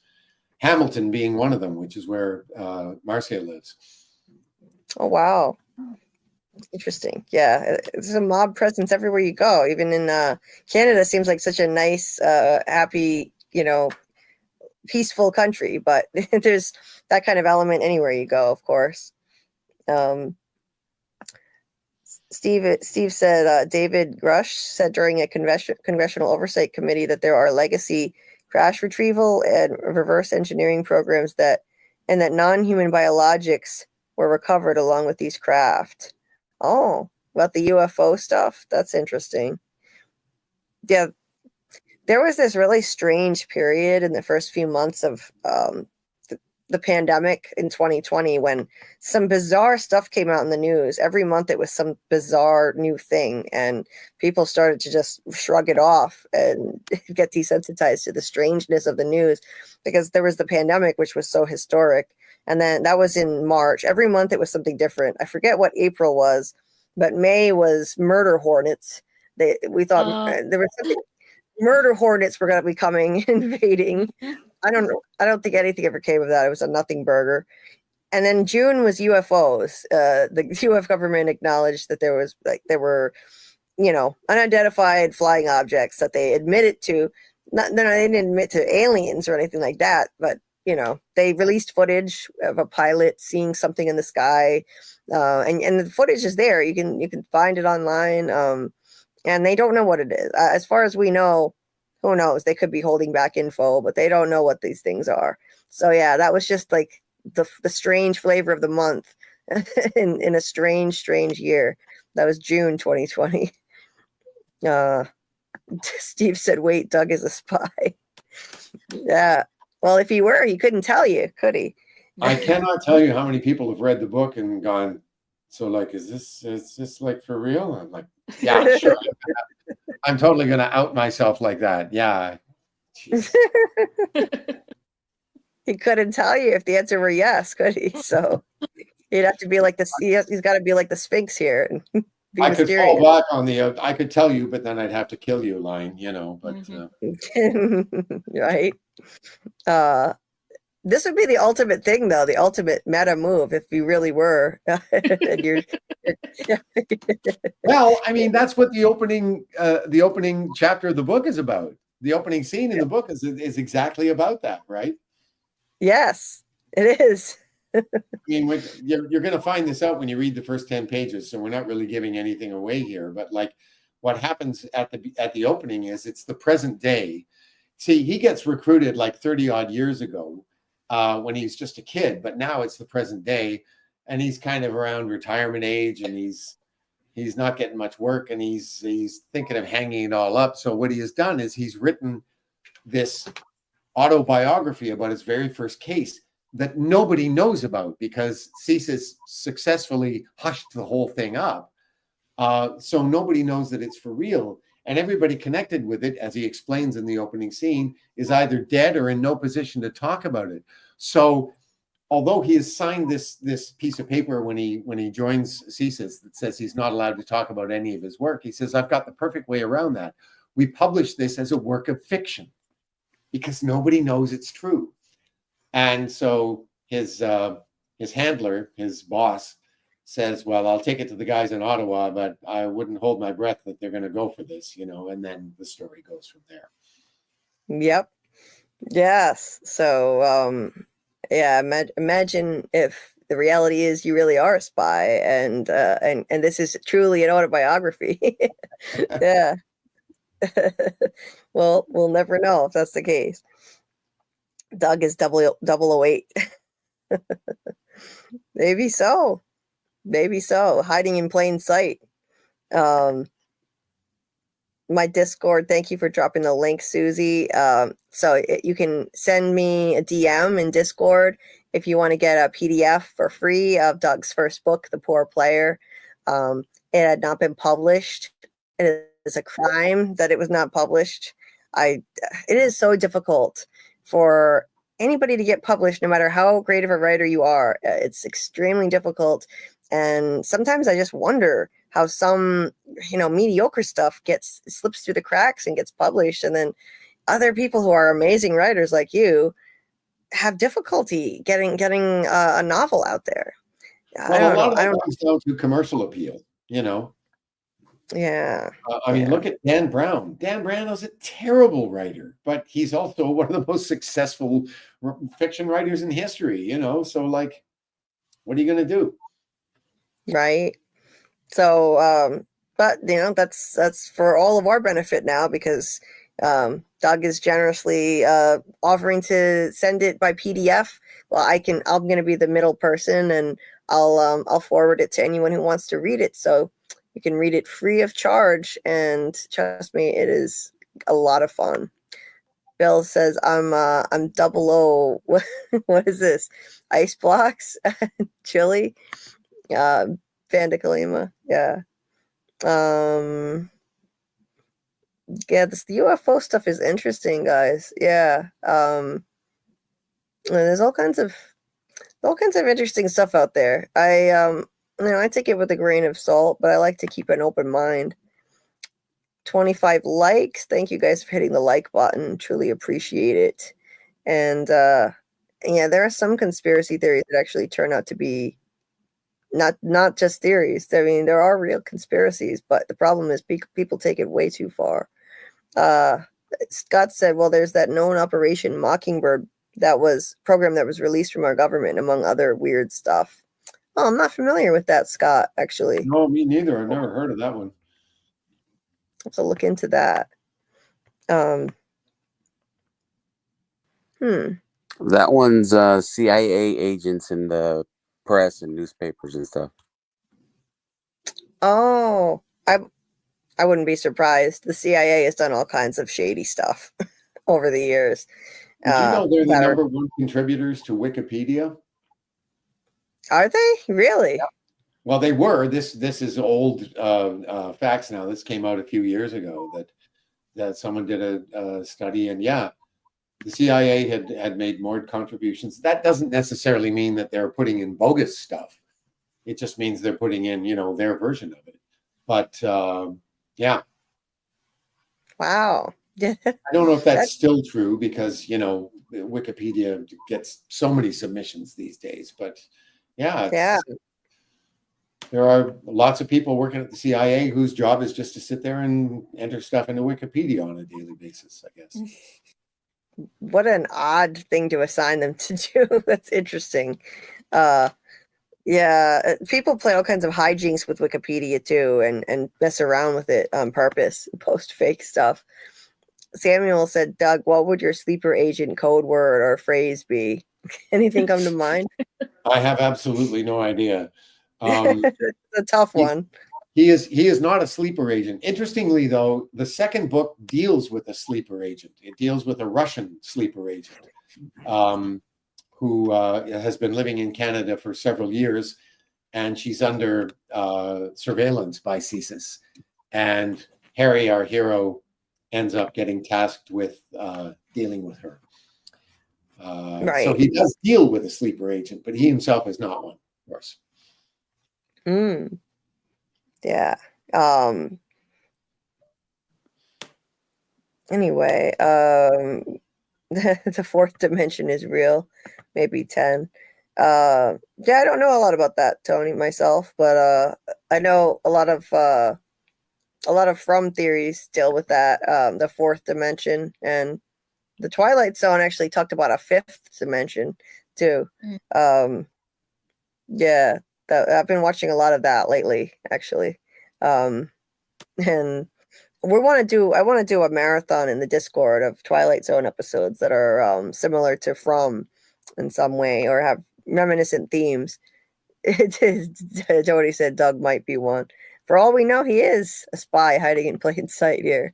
He could be. That's it. Let's start another conspiracy theory. The next thing you know, I'm going to have a couple of stalkers following me everywhere I go because they're convinced I'm working for CSIS. Yeah. Well, I'll just say this to the people who haven't read the book yet. By the time you get to the end of it, any suspicions you have that I'm actually a CSIS agent will be completely dispelled. I can guarantee you that. Yeah. Tony says, well, I'm not surprised coming from Tony. Aliens are no doubt real. Yes. Well, hey, I believe that there's probably intelligent life somewhere in the universe. The universe is so vast. So I keep an open mind, somewhere out there.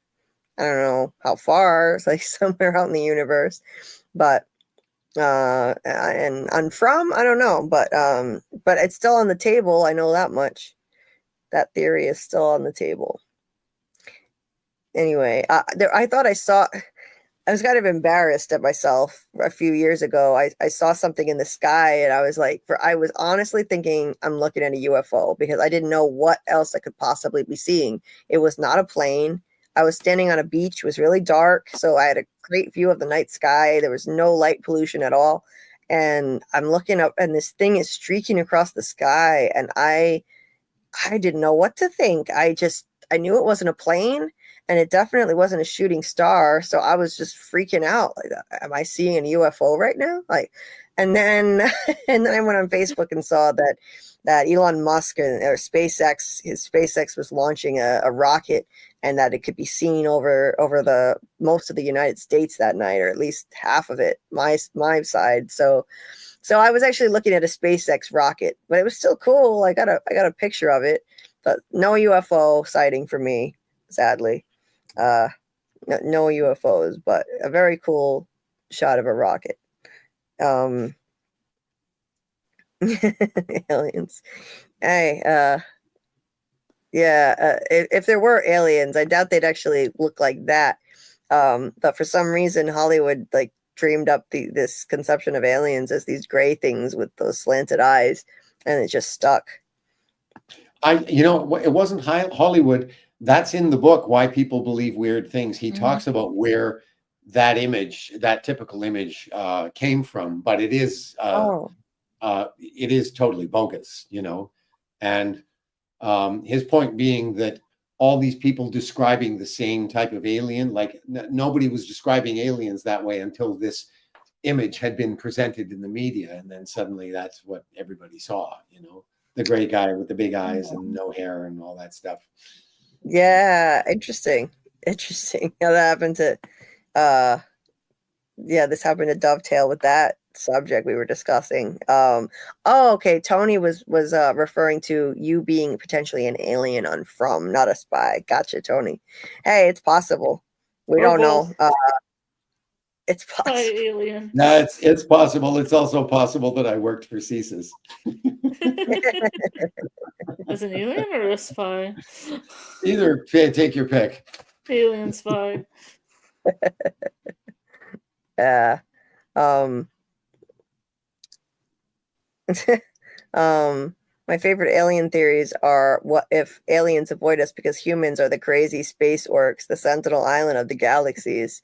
Well, if they're smart, they'd avoid us for a lot of reasons. We just make a mess of things on Earth, don't we? So they do well to stay away from us, I think.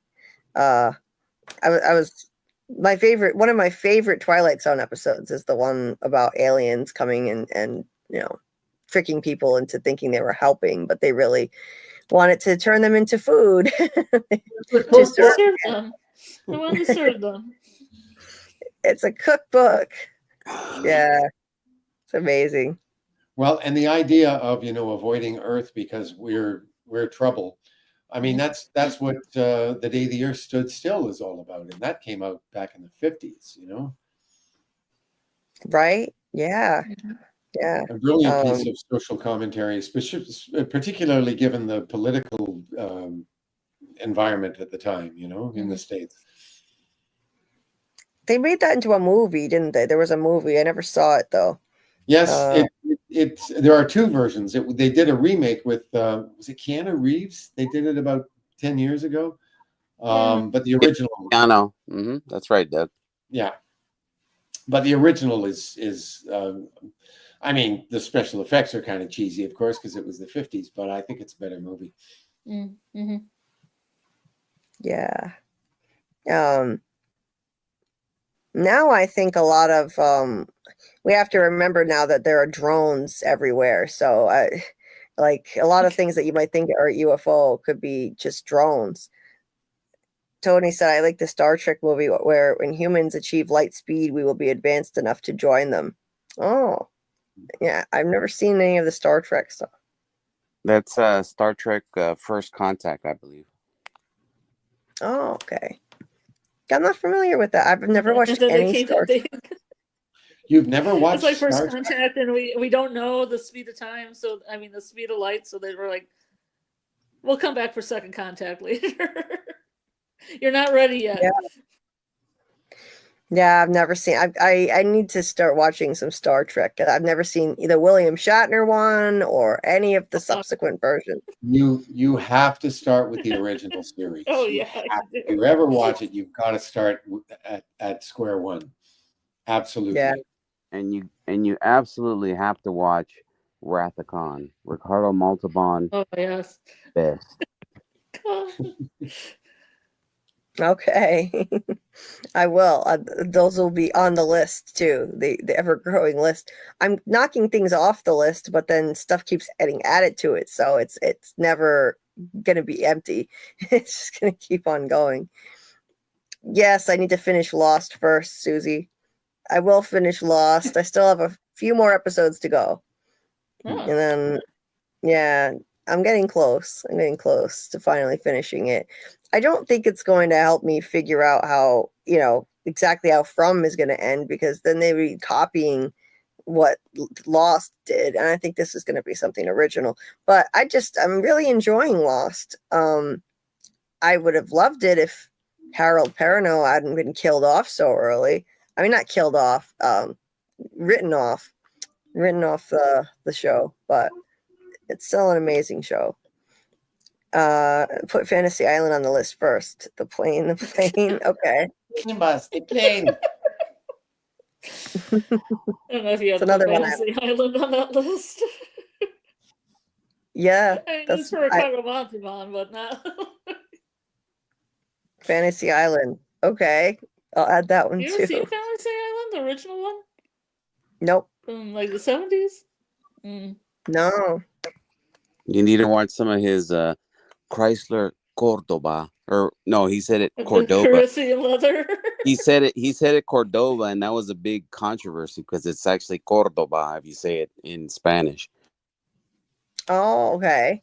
That's Okay, the Corinthian leather, like Corinthian leather. Corinthian pleather. Yeah. I'm trying to prioritize watching new stuff now over reruns so that I can get more crossed off my list.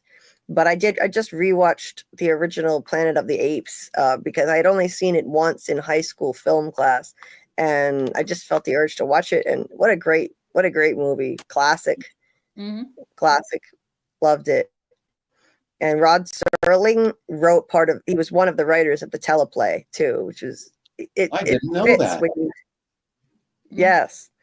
Rod Serling co-wrote the teleplay, and while they did veer away from some of his vision for the film, they did incorporate his social commentary, which is fitting when you think about the social commentary of Planet of the Apes. It's really similar to a Twilight Zone type of message, his social commentary. And then the twist ending, that was all Rod Serling, which also fits. It's like it's a classic Twilight Zone style ending. So Totally. Yeah. Wow, that's interesting. I never knew that. Yep.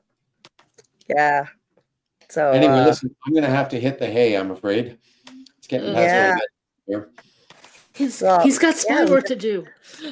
Yes, he's got a busy day. I gotta go report to my handler. Busy day. You gotta get up bright and early to do more recon or intel collecting. Yeah. Well, thanks so much for joining us, Doug, and for being willing to share your amazing first novel with the community for free. So we'll definitely start distributing that to anybody who wants to request it to me via Discord or to my email address, JulieBDeepDives@gmail.com. Just send me a DM and I'll forward it to you. Doug's first novel, The Poor Player, and we'll keep you posted on when we'll do a live stream. We'll give you plenty of time to read it so we can all have a fun conversation about it. And in the meantime, I'm sure we'll see you again soon, Doug, if your schedule permits, hopefully. We always enjoy having you here. Carla says, have a good one, Doug. Take care, Carla. Yeah. It's always great to have you here. And I hope you enjoy the cool down in weather we're about to get. Finally, this heat wave is breaking. I'm so looking forward to that. Yeah, it's going to be awesome. I just hope it lasts. Of course, this happened a couple of weeks ago. We got about 3 nice days, and then wham, we got hit again. So yeah. Indeed, it's at that time of year. But yeah, thanks so much, Doug. Have a great night. Tony said, peace out, Dougie Fresh. That he's the one who started the nickname. Take care, Tony. All right. Good night, folks. I'll see you all soon. Good night, Dougie Doug. Okay. Good night, Carl. Good night, Scarlet. Good night. And good night, Doug. all of you in the chat. We'll see you soon. Bye for now. Good night, Doug. Cool weather. Well, not exactly cool, but cooler, Amy. We're we're having a heat wave in the Northeast, and Doug's in the same weather pattern as me always for some reason. If I'm having a heat wave, he's having a heat wave too, which is odd. He's up in Toronto and I'm in Rhode Island, but it always seems to be the same weather system that we're caught in, and it's breaking tomorrow. So that's what we're both looking forward to. Bill said good night, Mr. in yellow. Mr. in yellow says you melting in North Carolina. Sorry, Susie. Stay cool down there. And Amy's in Texas, so I'm sure you're not going to get much of a reprieve. It's hot as balls here. Yeah. I've heard that the heat of balls is something like 99.6 or something like that. Oh my God. I read an article Really? about like how hot are balls when you say it's hotter than balls. They're slightly hotter than the human temperature. You read an article, Scarlet, quote Yes, unquote? I did read an article, yeah. Quote unquote. I didn't do any investigation on my own, if that's what you're trying to say. Oh my God. Tony had said my first rap name was Culo. Really? I would say Culo, and all the Puerto Ricans would say it the loudest. I really thought they liked me. Oh, not. That's a cool name. It's a cool name. No, it's not. If you know what that means in Spanish, Julie. What does it mean in Spanish? Culo is the exit, if you know what I mean, on your body. The arsehole. Oh my God. Oh no. Oh no. Yeah, I could see why Tony would change that name then. That's probably why he changed it, I'm guessing. Yikes. Oh my God. Yeah, that's awkward. Doc said good night, Doug. Susie said good night, sleepyhead Doug. Thanks for hanging out with us. Yeah, can somebody look up the actual temperature of balls, because Steven says they're slightly lower, and I thought they were slightly higher, and I can't look it up because I'll get kicked out of StreamYard. But I want to know. Yeah, now I'm curious for our own edification, if anyone could enlighten us on the exact temperature of I balls. use it right day to day. If I say it's hotter than balls, I was like, yes. Noah also said good night, Doug. He looks at these. He looks at the replays, and so I like to highlight them even after he heads out.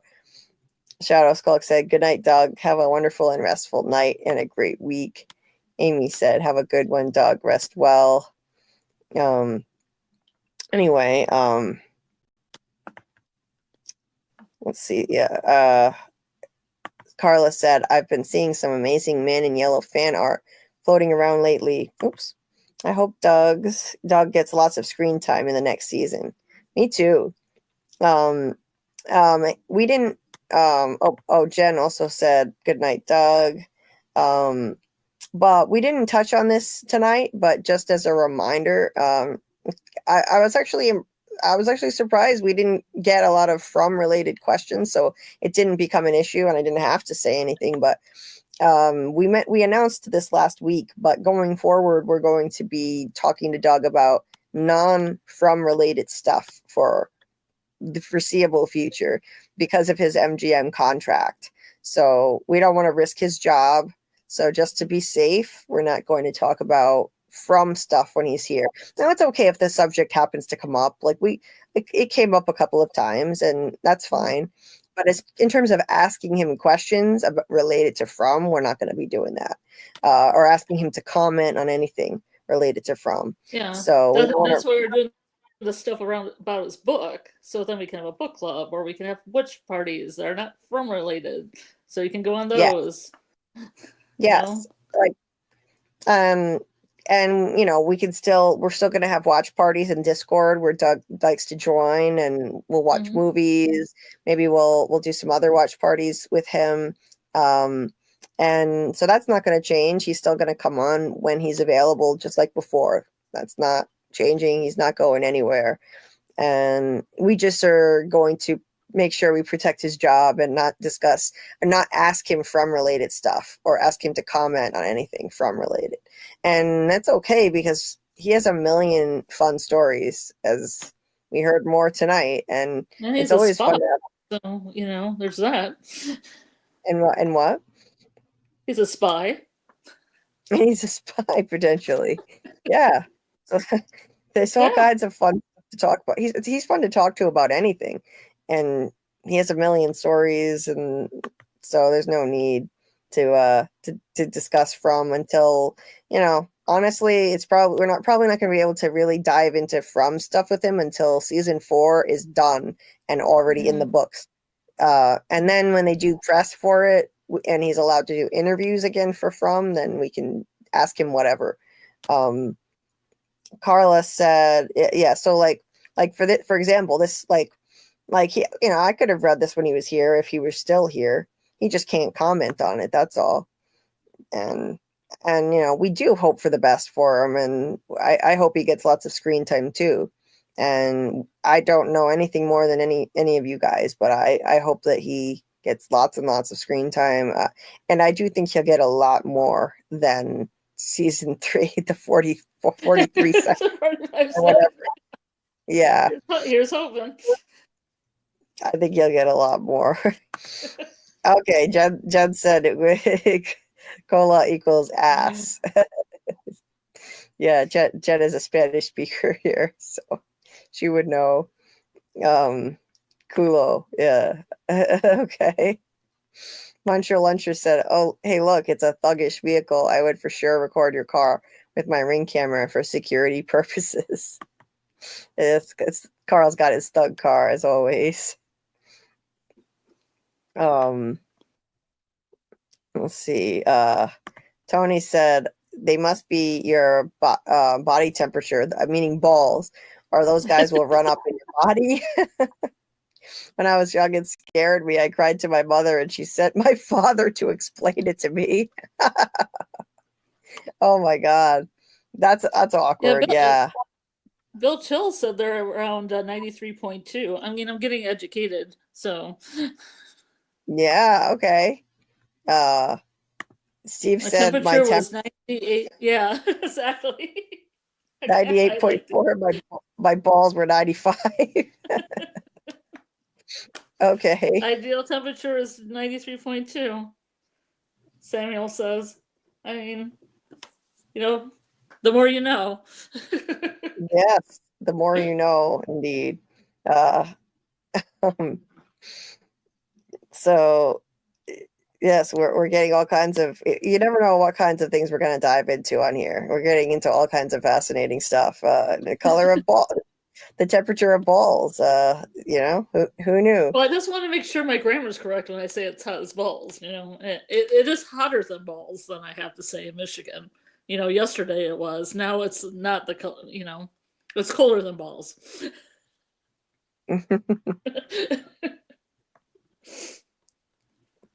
Yeah. So Amy said, I bought my husband Happy Nuts cream. What the hell? That's for his ball. What in the world is Happy Nuts cream? Were they happy afterwards? You can tell us. Yeah. What were they? Were they sad before? Like they were going through a time? Oh my God.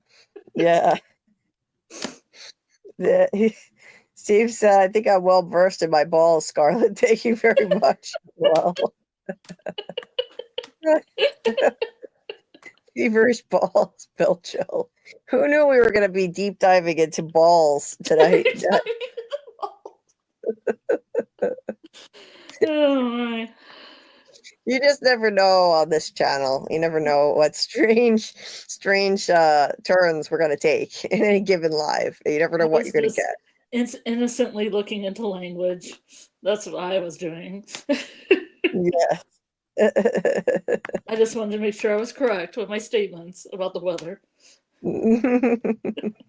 Samuel said the ideal temperature for the testicles is 93.2. The scrotum expands and retracts in an attempt to maintain this temperature. Well, okay then. Mm-hmm. No, Feverish balls. Crystal Divider says my crystal ball is frigid and cold. Oh yeah. Well, that kind of ball, yeah, that would be cold. Carla, yeah, Doug is amazing. He's awesome. That she said, I love that he wants to hang out and just chat everything regardless. What a top lad, indeed, right? We talk about his career as a playwright and a theater actor and all of his stories related to that and just life. But because some of this stuff is just life, like the story about that family accusing him of stealing their kid's bike. That's just a crazy life story. He's got a lot of those too. But then we can just talk about random subjects and he's game to just hang out and chat, shoot the breeze with us. So I love that too. We're very lucky to have him as a member of our community. Yeah. And Steve said, God forbid anyone was spying on me. They just see me running into the kitchen, grabbing a tampon, pulling my pants down and aiming it at my crotch, and then furiously typing on my phone. What the hell? Okay. Oh my God. I appreciate your sacrifice. I mean, yeah. what guy hasn't done that, you know? Taking the temperature of your package. Yeah. I would say the instrument you'd be more likely to use is probably the tape measure or the ruler, you know what I mean, for other areas in that vicinity. But because I know a lot of guys are obsessive about their size, but temperature, that's a new one. I haven't heard of that one. I can't say I have, but I'm not a dude, so I wouldn't really know. And Steve said Chad has been officially derailed. Yeah, I think that's a wrap for any serious talk tonight. Indeed. That's okay. Like we can have fun. And speaking of, I want to issue a little clarification on stuff like this. We can have fun. Feel free to have fun with dirty jokes and fun little talk like this. It's harmless. We have no problem with it.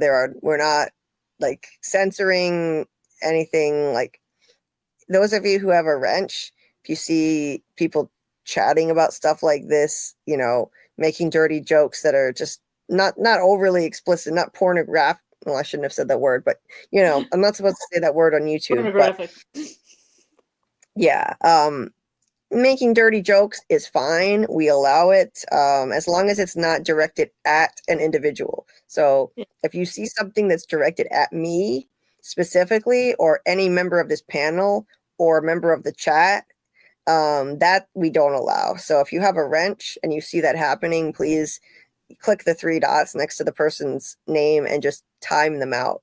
You'll see an option to time them out, and then they can't post anything for like 15 minutes or something like that. But yeah, please don't feel the need to censor other stuff. We're just loose here and freewheeling and fun with it. Life is just too serious as it is.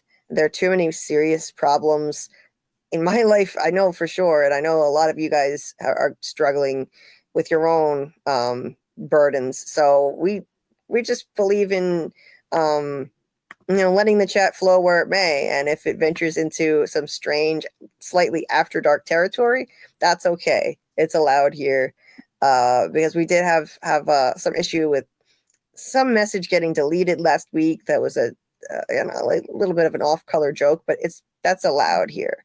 So just wanted to clarify that. And tangents like this are obviously allowed, no problem, even when Doug is here, because Doug is one of us now. Doug does some of them himself with his poetry. Yeah. His parody of the children's show poetry. Yeah.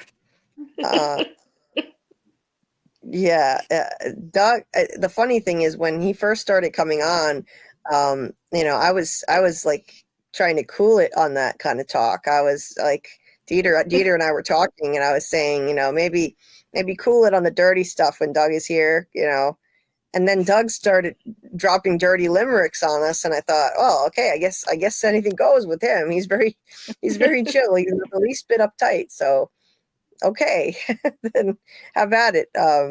So yeah, Doug is one of us. No worries on that.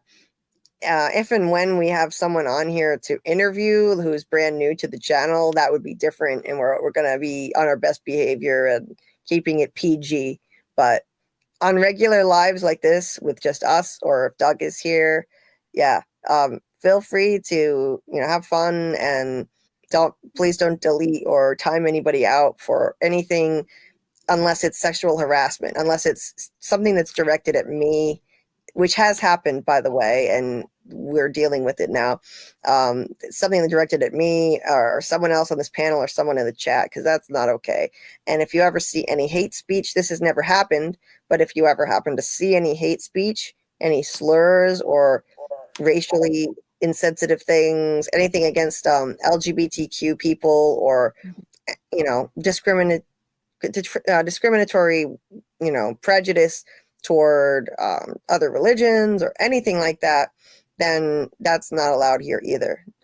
So you can time people out for that as well, but that's never been an issue. I don't expect it to happen, but you never know what could happen in the future.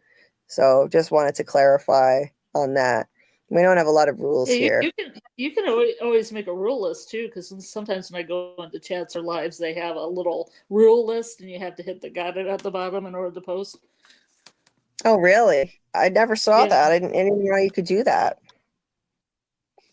Just to make it clear that, they should be respectful anyway, but just to make it crystal clear, if you have anything that no one can talk about, you should put it in the rules like that. Right. Then they can't say, well, I didn't know, because they know, because it's there, it's in their face. I'll look into that. Thanks for that. I did not ever see that before, but I'll take a look. Temp gun conundrum.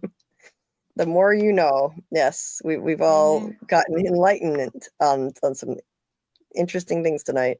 Is it hotter if you farted taking the temp? See, we're answering the tough questions. Sam, can you run back to the kitchen? Yeah. Samuel said, I don't know what my number is. That's just the ideal temp. So you haven't actually measured. Got it. I just don't know where the phrase even originated from, because it seems like they're cooler and stuff hotter. So yeah. I don't know where the phrase originated, because it's probably technically wrong. Yeah. It's in Michigan. I was wrong the last couple days. It's been over 100 real feel. Yeah. Noah said, Julie B, just don't tell Koala you talk about this stuff tonight. No, Koala's a chill guy. I don't think he would judge. Koala T doesn't, they don't go into really after dark territory over there, but I don't think he would judge. He's a laid back kind of guy. Tony said, for your information, I have normal sized balls. I don't like you, no matter how many push-ups you do. Anyone to pick on him? What the hell? What show was that from? Anybody want to pick on him? I'm not looking. So that's a quote from something. I don't know. Do you know that, Scarlet or Carl? No idea. I don't know that quote. What was it? No, I don't know that one either. Put it back up. Yeah, I don't know that quote. Highlight or something. Yeah. Don't know. I don't know. Yeah, I don't know, guys. And anyone in the chat know what that is from? I'm a bad person to ask because, as you know, there are a million movies I've never seen, so I wouldn't be one to know.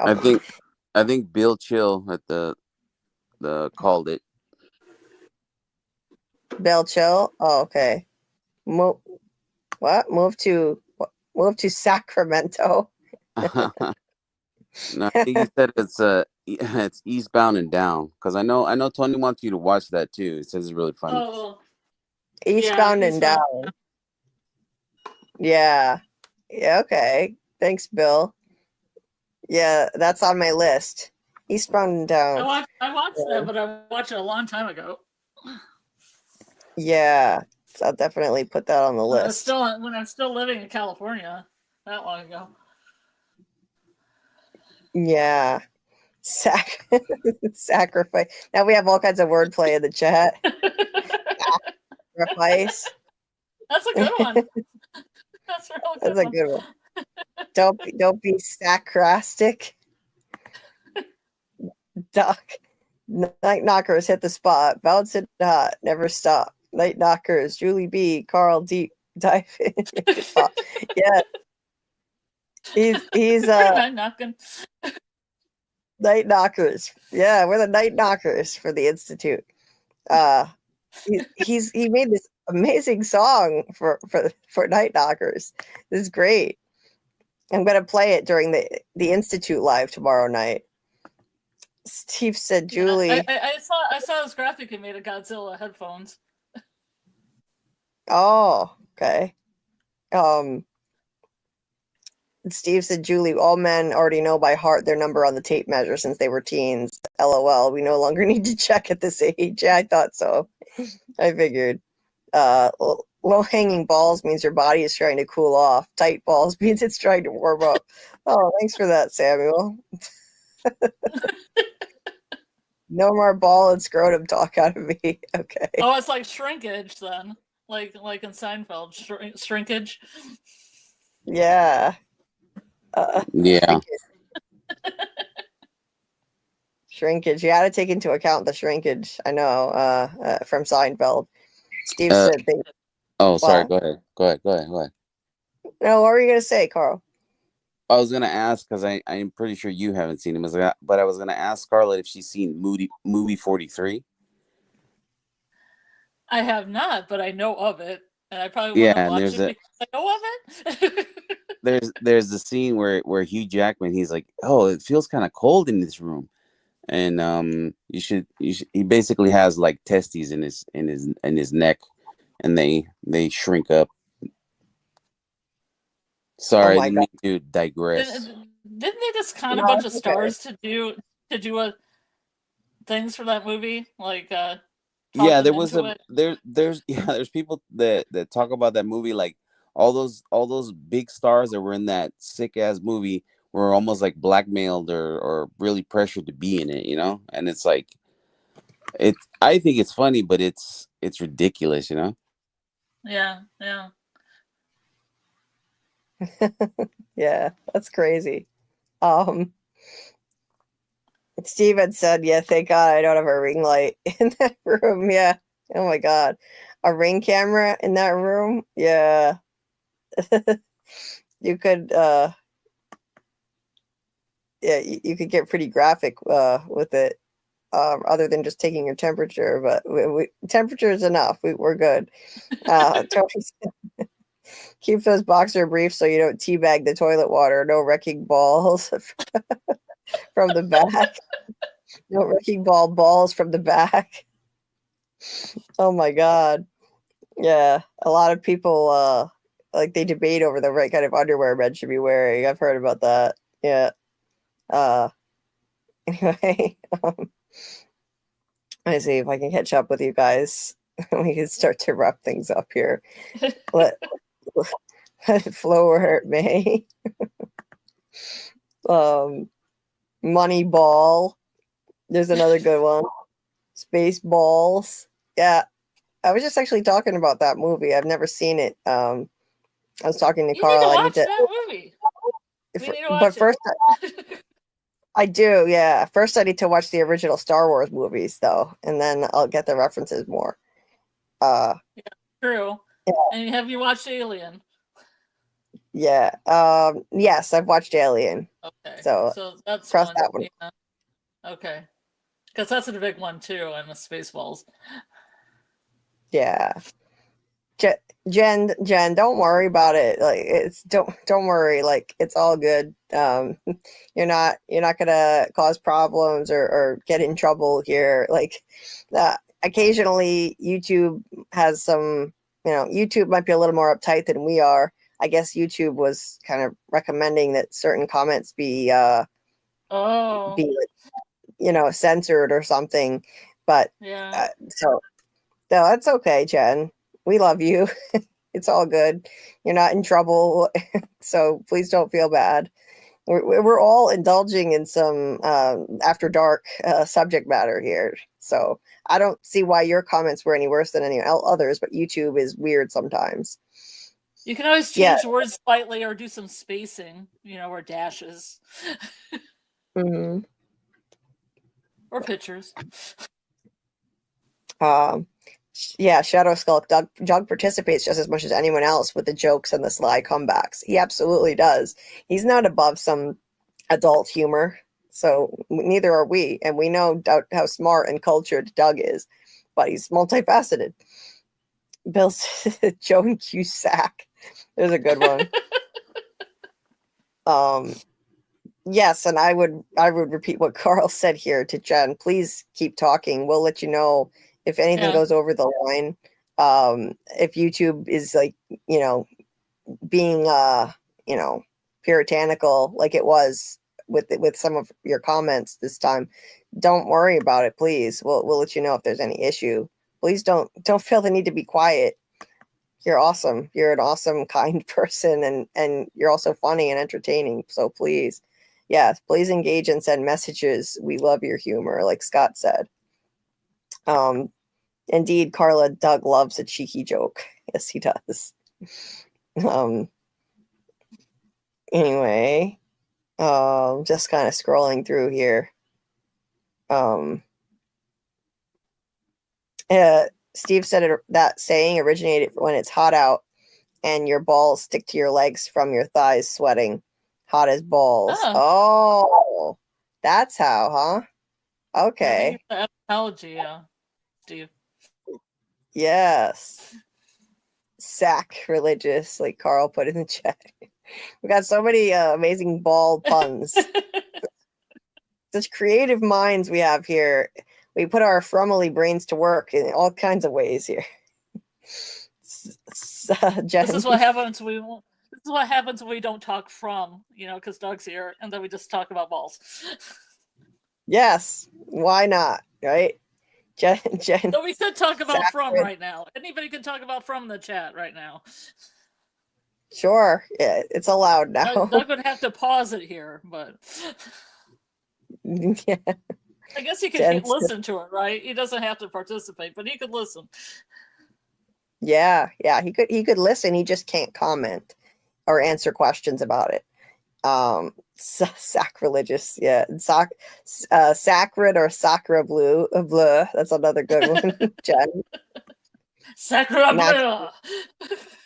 Sacre bleu. Maximum freakage. Carl here is popping on again. Huge Sackman. Oh my God, Steve, that's amazing. Huge Sackman. You win. You win, Steve. That's fantastic. Oh man. You win a copy of Doug Hughes' new book, if you wish, on PDF. Yeah. We've got ovary factoids too. Ovaries range between 96 and 99 depending on the time of the month. Oh, okay. We're entering into the ovaries now. Pause. I've just never put a thermometer around that area to figure out what's what. Yeah, I can't say that I have either. Not even in a natural curiosity sort of way. I don't think that would be very comfortable. It's not as accessible, let's say. Bill, the old ball and chain. Good one. Jen, are they making a Spaceballs too? Are they? I hadn't heard of anything. Yes? Yes, they are. Yes, they are. Oh. Because they did, cool. Mel Brooks did that History of the World show on Hulu, and I thought it was pretty funny. I watched a couple episodes of it. Nice. Spaceballs 2 is slated for 2027. Cool. Wow, that's a long time between movies. They sure waited a while. Well, Mel Brooks isn't getting any younger either. Right. I got his book. He wrote a book, and I got it out of the library, and it looks pretty funny. I haven't started reading it yet, but it's autobiography. Oh, cool. Tony said YouTube censors curse words. So even in other languages then? Wow. Interesting. I wonder if it does this with every language. We're all goddamned adults. Yes, I agree. It's Everybody silly. type some swear words into the chat. Different languages. Yeah. Oh, I don't know if I'm wanting this get banned by YouTube. Yeah. Jen is awesome, like Scott said. Night knockers are more for women than men. Tony. I thought night knockers are more for men than women, but yeah, you can look at it that way. We actually did do a poll, Tony, on what we should call ourselves as fans of the Institute. And we did a poll in here, and the winner was Night Knockers. So that's why we're going with Night Knockers. Yes. Tony said, I'd rather have hot balls than swamp ass. Well, Night Knockers makes sense because you usually start real late too. So it makes 100% sense. It totally fits. Yes. It fits perfectly. No,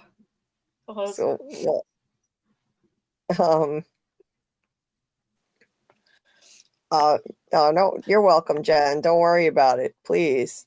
You don't have to get nervous here. You're with family. This is a family here as far as I'm concerned. So please don't feel nervous. No need. Cul-de-sac, Bill. We're still going with the ball puns. I love it. Doesn't Doug go back to rewatch these though? Yeah, sometimes he does. So yeah, so he might watch this and see how we completely went off the rails with the ball tangent, and he'd be the first to find it funny. Yes. So Susie said, "I'm from Balls." What? Susie Ball. Anyway, so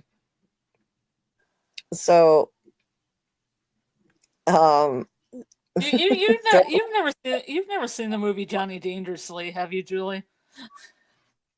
No, I never even heard of that.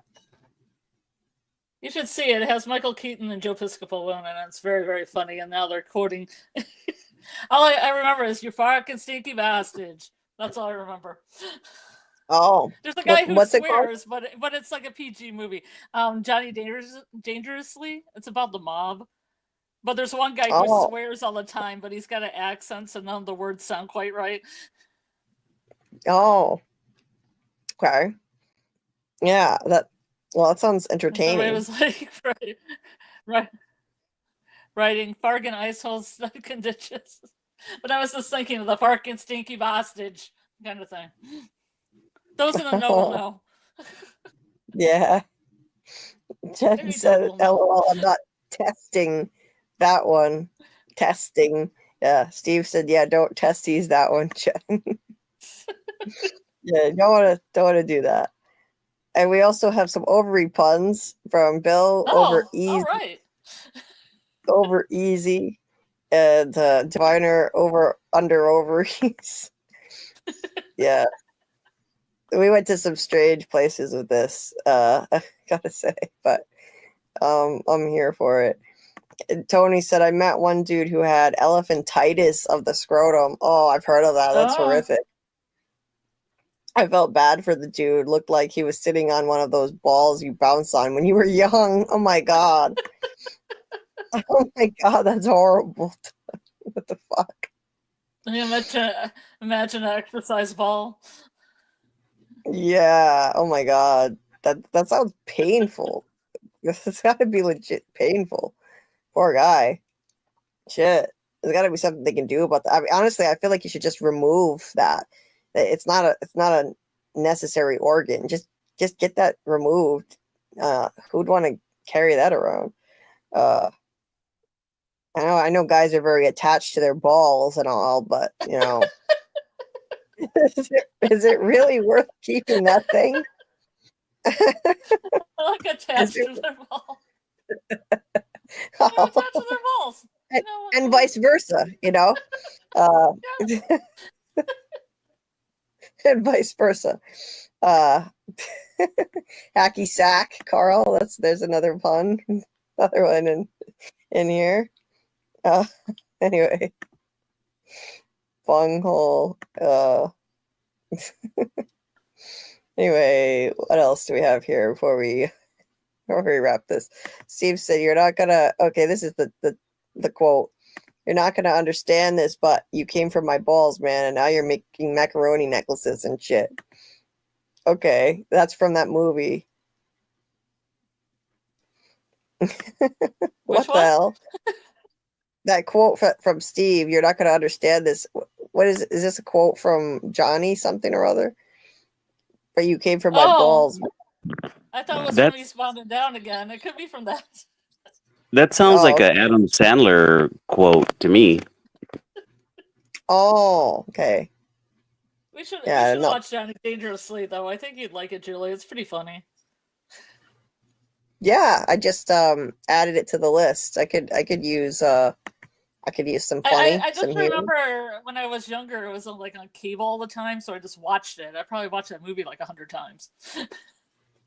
Nice. Just because it was always on. It was just always on. Mm-hmm. What the hell? Using deodorant on your butt cheeks would help, or help with what, Amy? Swamp ass. That's what she was referring to. Yeah, and Tony said, "I don't know many people who put speed stick between their butt cheeks." Well, you can put Lumi anywhere, supposedly. Oh, that's too funny. Oh my god. Lumi it up everywhere. I've never heard of it. Lumi, okay. Amy, I'm surprised you haven't seen the commercials. The commercials all over the place.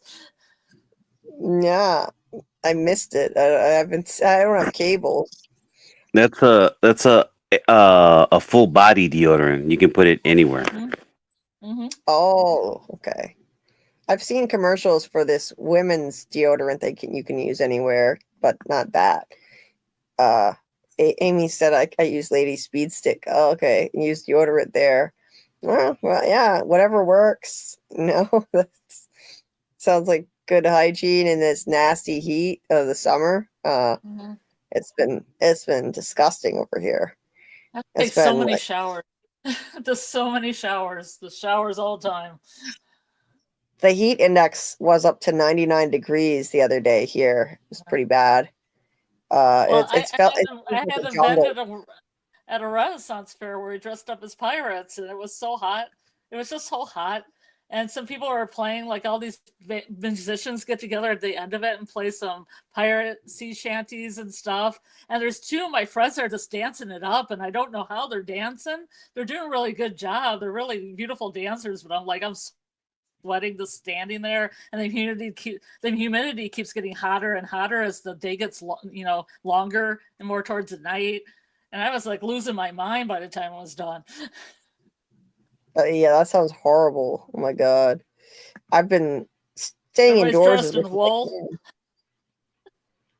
Yeah, I've been staying indoors as as much as I can, but I'm finally gonna have my treadmill replacement, which is a walking pad, set up tomorrow, so I can finally stop walking outside 3 times a day, because it's been really brutal. It's like a jungle out there, and when the stores are not open and it's nighttime, I have to walk outside. It's like the air is so heavy; it's just pushing in on you from all directions. Do you wear your glasses outside, and do your glasses fog up so much that you can't see where you're going on top of everything else? Sometimes, yes. Sometimes that happens. Indeed. What happened? Are we getting CLS. rated? Hey, hey, Yeah, what? Zach's rated us again. Wow. Yeah. Hey, Zach's and Zach's chat. Thank you so much for popping in. I appreciate it.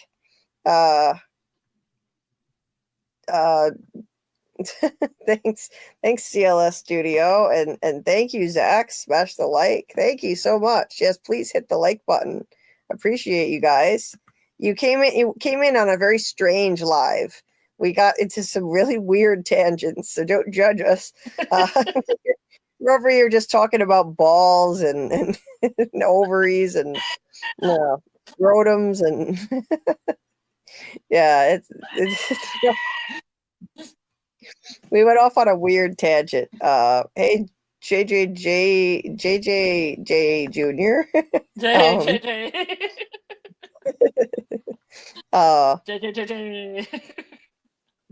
Thanks. Or maybe Junior. Junior. Yeah, must be Junior. Hey, that darn kitty. Zach's raid enters when we're talking about sweaty lady thighs. I think it's great time. Yeah, Wow. it's and sweaty hot balls and all kinds of strange things. We were talking about how hot is balls when somebody says it's hotter than balls outside. We just needed to have the scientific information. Yes. The science. Indeed. Speaking of sweaty, I need to shower. Yeah, it's a sweaty time of year here in the US, that's for sure. Hey, Lord Shadow. You have to shower constantly because you're putting on sunscreen, you're putting on bug spray, your scalp sweating, You're dressing up like a pirate. It's hard with all those layers. I'm not gonna wear a corset. I wasn't gonna wear a belt, a hat. You gotta have a nice hat. You're just sweating into your eyeballs. Yeah, I couldn't handle that. Man on a dead man's chest, in a ballroom. I could not handle that. Typical Hey, love it ever after. Hey, love it ever after. Tony, this raid thing is I don't know how they do it, but Zach's was doing a live, and when his live ended, he had it set so that his chat automatically redirected here, and then that's raiding the chat, and all of a sudden the chat numbers jump up. That now we're up to 45 people. So I don't know how he does it, but it's really cool. It's a cool way to support other content creators. So thanks to Zach's for doing that. I appreciate it. I just remember back in the day, when we had a ton of people in our chat, I thought, we should learn how to raid so we could just throw them all into somebody else's at the end. But I couldn't figure out how to do it. Well, our mod Scott actually came from one of Zach's raids, so we've actually picked up not only subscribers from it before, but we got Scott became a community member and a mod here, so we have Zach's to thank for that. And if anyone from Zach's community is still here and listening, we're doing a book club with Doug Hughes, who plays the man in yellow on From, and he wrote a really great novel called The Poor Player, which it's about a theater actor. It's a really funny book about a theater actor who becomes a spy for Canada, for the Canadian government, and so he gets into all kinds of hijinks, and they're really colorful, hilarious characters. It's so much fun to read. We're giving it away for free as a digital copy to anyone who wants to read it. So if you want to get a free copy, you can email me at JulieBDeepDives@gmail.com, all lowercase, or you can join my Discord. But if you're in there already, that's an easy way to do it. You can DM me in there, and I have the PDF. It's a PDF of the novel, and it's about 400 pages long. It's such a fun read. And then we're going to be doing a live in, I don't know how long. We'll give people enough time to read it, and then we'll do a live and discuss it with Doug. And trust me, you're going to love it. It's hilarious, just like he is. So you're going to get that Doug Hughes personality. And it's very much like him. It's very much about him. If he were a spy, the main character is essentially him. So Susie, that's horrible. The heat index was 116 the day before yesterday. Oh my God. Yeah, that's over the top crazy. Yeah.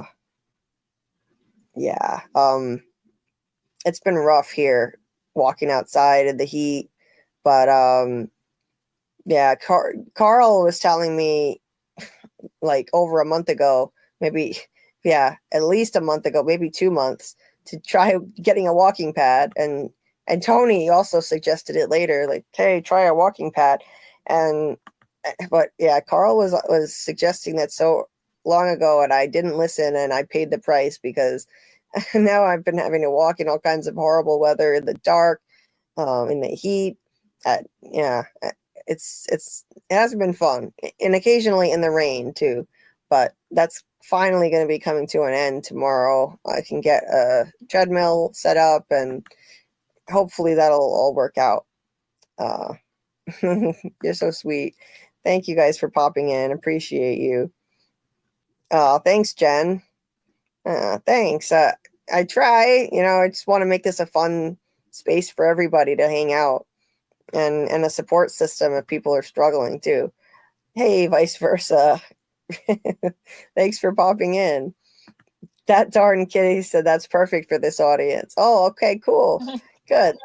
Glad you guys are chill about this sort of thing, because some people might pop in and they're like, what the fuck is wrong with these people? Bill said, we fromaholics can't be rated. We'll just freak you out. Yeah, indeed. Yeah. If anyone just showed up to the chat, you better grab a temp gun and report your ball temp before going any further. Like Steve just did. Dieter is missing out. Yeah, Samuel. He'll have to catch the replay. He's missing out on a very fun digression. Yeah. He would love to have been in on this conversation. He would have.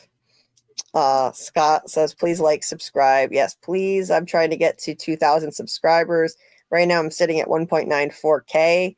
So every subscribe really helps. And liking liking stream helps people find it. And if you want to be notified when we go live, hitting the notification bell is a good idea, because sometimes I have no choice but to reschedule lives and push them later for health reasons. So just if you enable notifications, all of them, then you'll see when we go live if we wound up being late.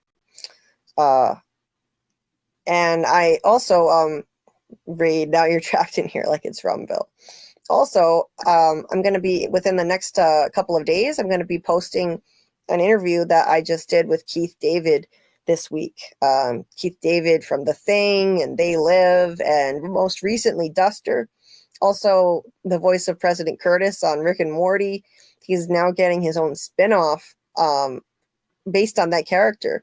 So that was just announced at San Diego Comic-Con last weekend. And he's releasing a jazz album this fall too. So really a Renaissance man, and it was an honor to have the opportunity to interview him as part of a press junket, my very first press junket. And I was thrilled with it. That was on Monday. He had a long day of just interview after interview, and yet he was so gracious and kind, insightful. I'm really excited to share this with you guys. And so within the next couple days, if you enable notifications, you'll see when I post that interview. And I mean, I've done interviews before, but I had never actually been part of a press junket, which is where they give you a time slot, and everybody has a time slot all day long. And that's what bigger stars do, like stars who have a huge, busy schedule and they don't have time to sit for longer interviews. They do press junkets. Some of the members of From do that. The cast members of From, like Harold, David Alpay, and Catalina, they do press junkets. So yeah, that was the first one I was ever a part of. And so stay tuned for that video. That'll be coming in the next few days. I'm really happy with how it turned out. And also, I'm going to be doing 2 deep dives on the Institute as soon as I can get them done. Episodes 3 and 4, I'll be doing scripted deep dives. I already got started on episode 3, which is a bit late. And then episode 4, once that's done, I'll be caught up. My screen just went dark. That means my battery's low.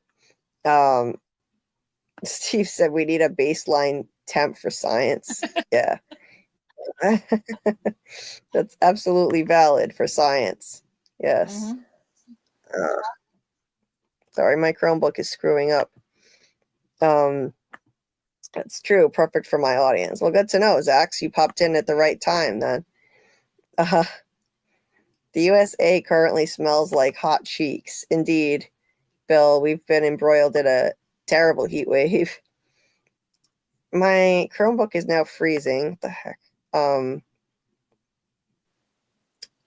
USA currently. There it is. It's like I'm trying to highlight it and it won't go up there. She blinded me with science. Oh God. You live in Dubai? Wow. That darn kid says, honestly, I've hardly gone outside in weeks. I live in Dubai. That's wild. Yeah, the temperature's got to be pretty extreme there, I would imagine, for sure.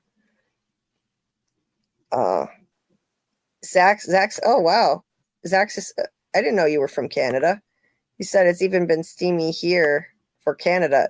Yeah, Doug was on here with us earlier, and he lives in Toronto, and he's been embroiled in a heat wave as well.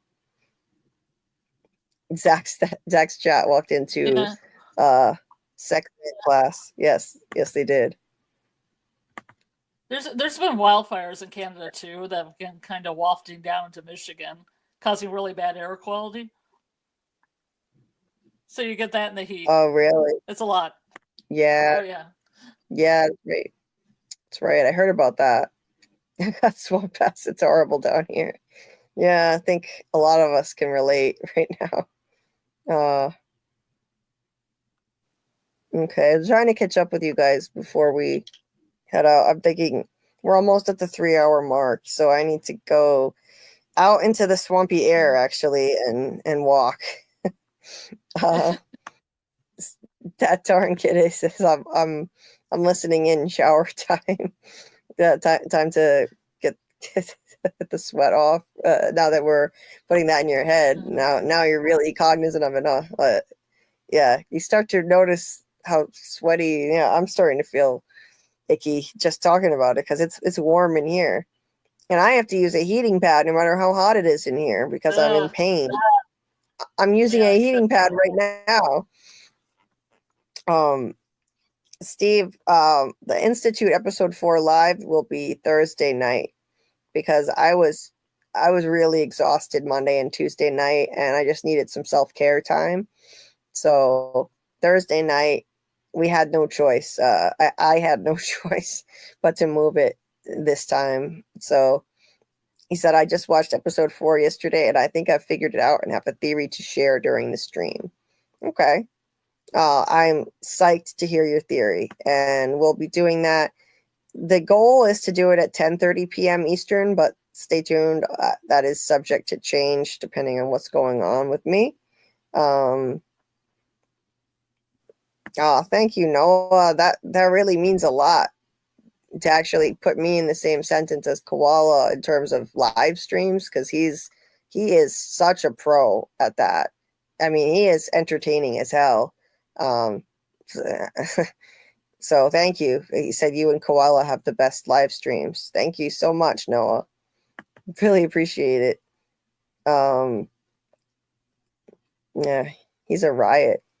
Keith David rules. Yeah, he's amazing, right? He's played so many memorable roles over his career. When I was doing research for this interview, it blew my mind because there's a lot that I hadn't been aware of. So I had to, dive into all kinds of different parts he's played, and wow, he's had an amazing career.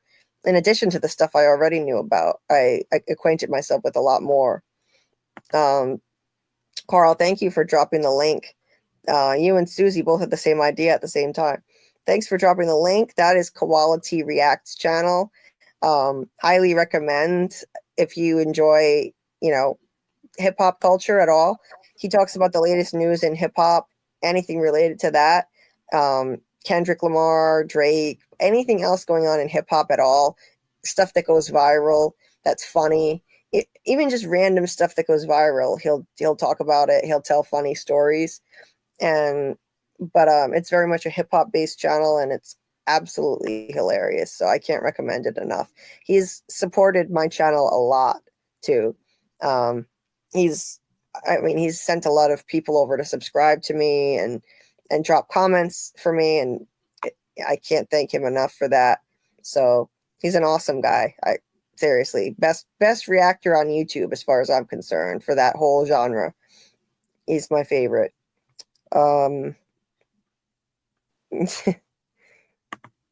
Jen might be coming to Koala's live stream today. Nice, Noah.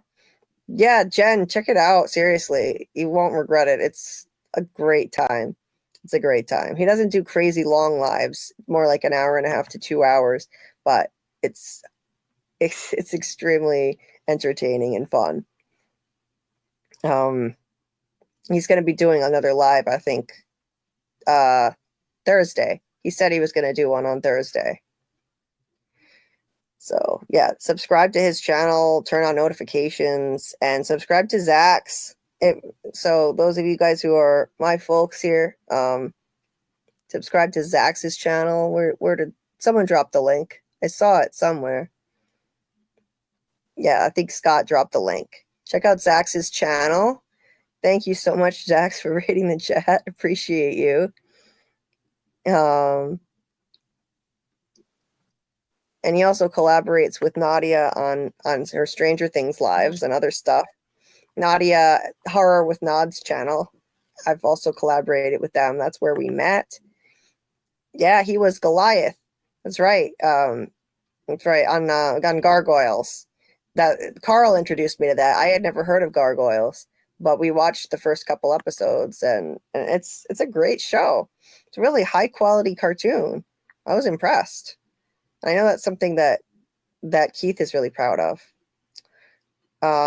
There was, Susie, we did a They Live watch party. It's just we just did it a little later than I planned. We did it last Sunday, but we'll do plenty more fun watch parties. Including Keith David ones. I want to do a watch party for Pitch Black. It's a horror sci-fi movie that I've never seen, and it sounds like a really interesting concept. So I'm thinking we'll do one for that. Oh, great, Jen. Thanks for subbing to Zach's. Appreciate you showing support to my friend here. And I just love how we support each other as content creators. It's a beautiful thing. You're welcome, Zach's. Thanks for reading the chat. This is how it should be. This is what I'm going to end on because I need to go do some self-care. But this is how it should be. Content creators supporting each other, like guys like Zach's and Tony Teflon and Quality Reacts, supporting other content creators instead of treating it like a competition, and, helping each other get more subs and attention and getting the word out about each other's channels. It's awesome. I'm here for it. I'm always here to help any content creators however I can with my little platform here. Not the biggest platform, but I'll do whatever I can. I'll keep doing whatever I can to spread the word about your channels. If anybody has a channel, I'm always happy to have you drop your links and help you out. And so I really appreciate, because everybody, there have been multiple channels that helped me get started, and not everybody has that happen for them, and I'm grateful for it. I believe in paying it forward. So yeah, Gargoyles was a great cartoon. Yeah, I never saw it. I never even heard of it. I was watching Nickelodeon as a kid, so I never even heard of it. But Carl showed me what a great a great series it was. So I'm going to be checking out more of Keith David's stuff. Thanks, Susie. So proud of you for self-care. You freaking queen, darling. Oh, you're so sweet. Yeah, I've been doing better with that. I've been shortening these lives. And once my treadmill is up and running, I can go back to doing 4-hour lives more comfortably again. At least I can get on the treadmill if I want to be on for 4 hours. But if I don't, sometimes I can get away with 4 hours without the treadmill, but it depends on the day. And the bottom line is I'm trying to prioritize self-care, and that's why I'm making the lives shorter. As much as I love this community and I love doing these lives, I've got to take care of myself. So they were making my pain go up by doing 8-hour lives. It was just too much. So that's why, if people are wondering why they've been shorter, that's the reason why. But not going anywhere, just gonna be a little bit less over the top with the length of these things. And occasionally maybe do a marathon live, but I'll have to be on the treadmill for part of it. That's all. And that manages my pain. Yes, supporting each other, Jen. I am all for that. Always. Always, thank you so much. Thank you so much. This jumped on me. Hold on. I saw, sorry, I'm highlighting the wrong things because it's freezing now.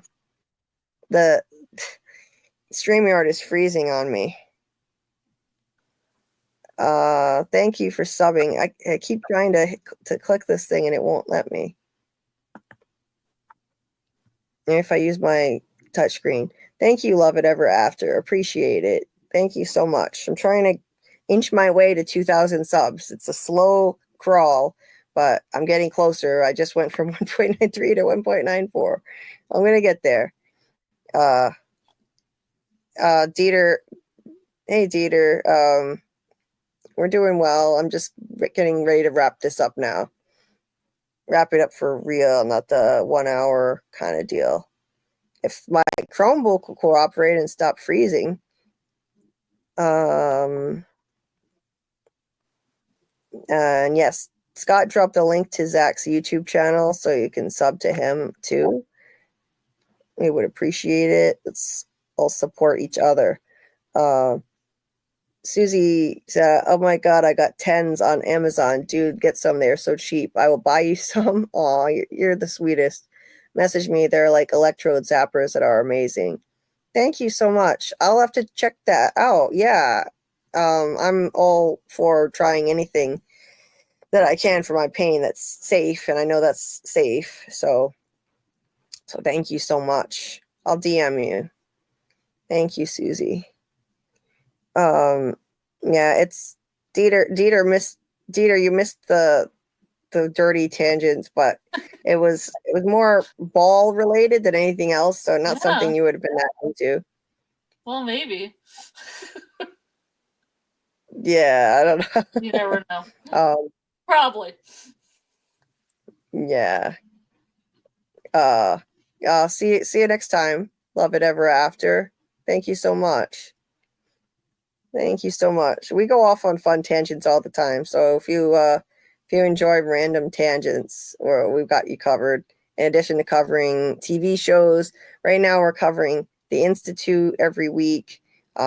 Normally on Mondays at 10:30 p.m. Eastern, but it hasn't worked out that way always. I've had some issues come up, so this week it's going to be Thursday at 10:30 p.m. Eastern. Next week we're going to go back to our Monday night time at the same time, 10:30 p.m. Eastern for The Institute.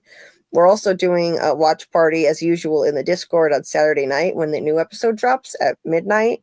So just, be ready for around 11:59 p.m. Eastern on Saturday night, and it drops like a minute later. I'll play it in the Discord. So if you want to watch it with us, you can join the Discord. The link is in the description of this video. And Friday night, we're going to do FROMACADEMY with Doc at 12:30 a.m. Eastern, and we're going to be diving into Martin, the origin of Martin, who or what is he? That's going to be an interesting topic, I'm sure. So if you have any Martin theories on From, then drop them in our Discord if you'd like, or just come to the live and put them in the chat. But if you have anything long, the Discord has a channel that says FROMACADEMY, and you can just put your theories in there and we'll discuss them. Even if you're not able to make it to the whole live, we'll discuss them and put in a timestamp so that you can find it later. And obviously credit you when we discuss your theories. That pretty much covers the rest of the week.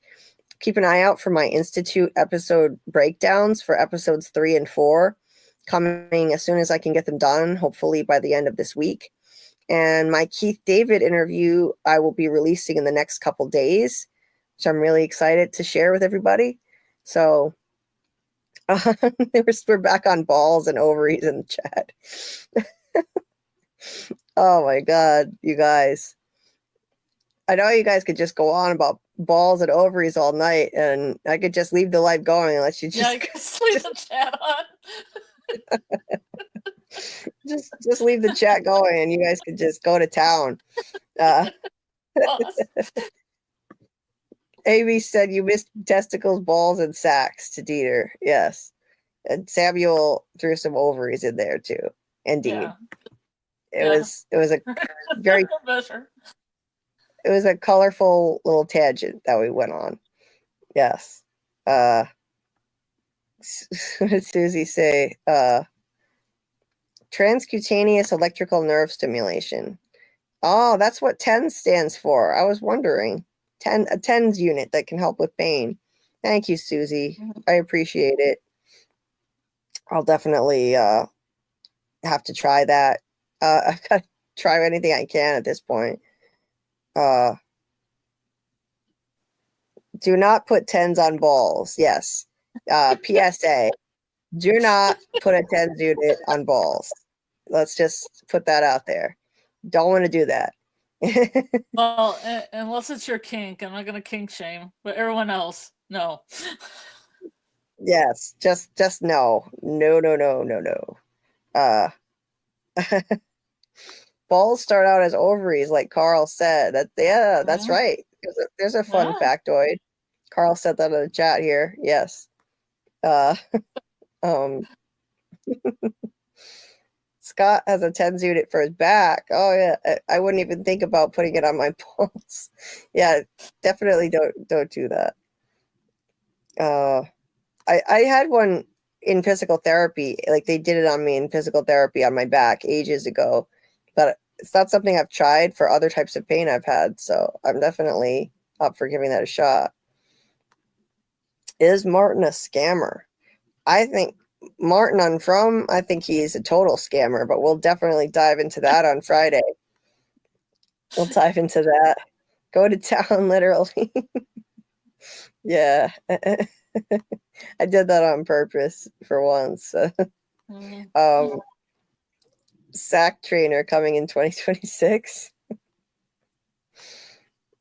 Ball tensioner. Oh no.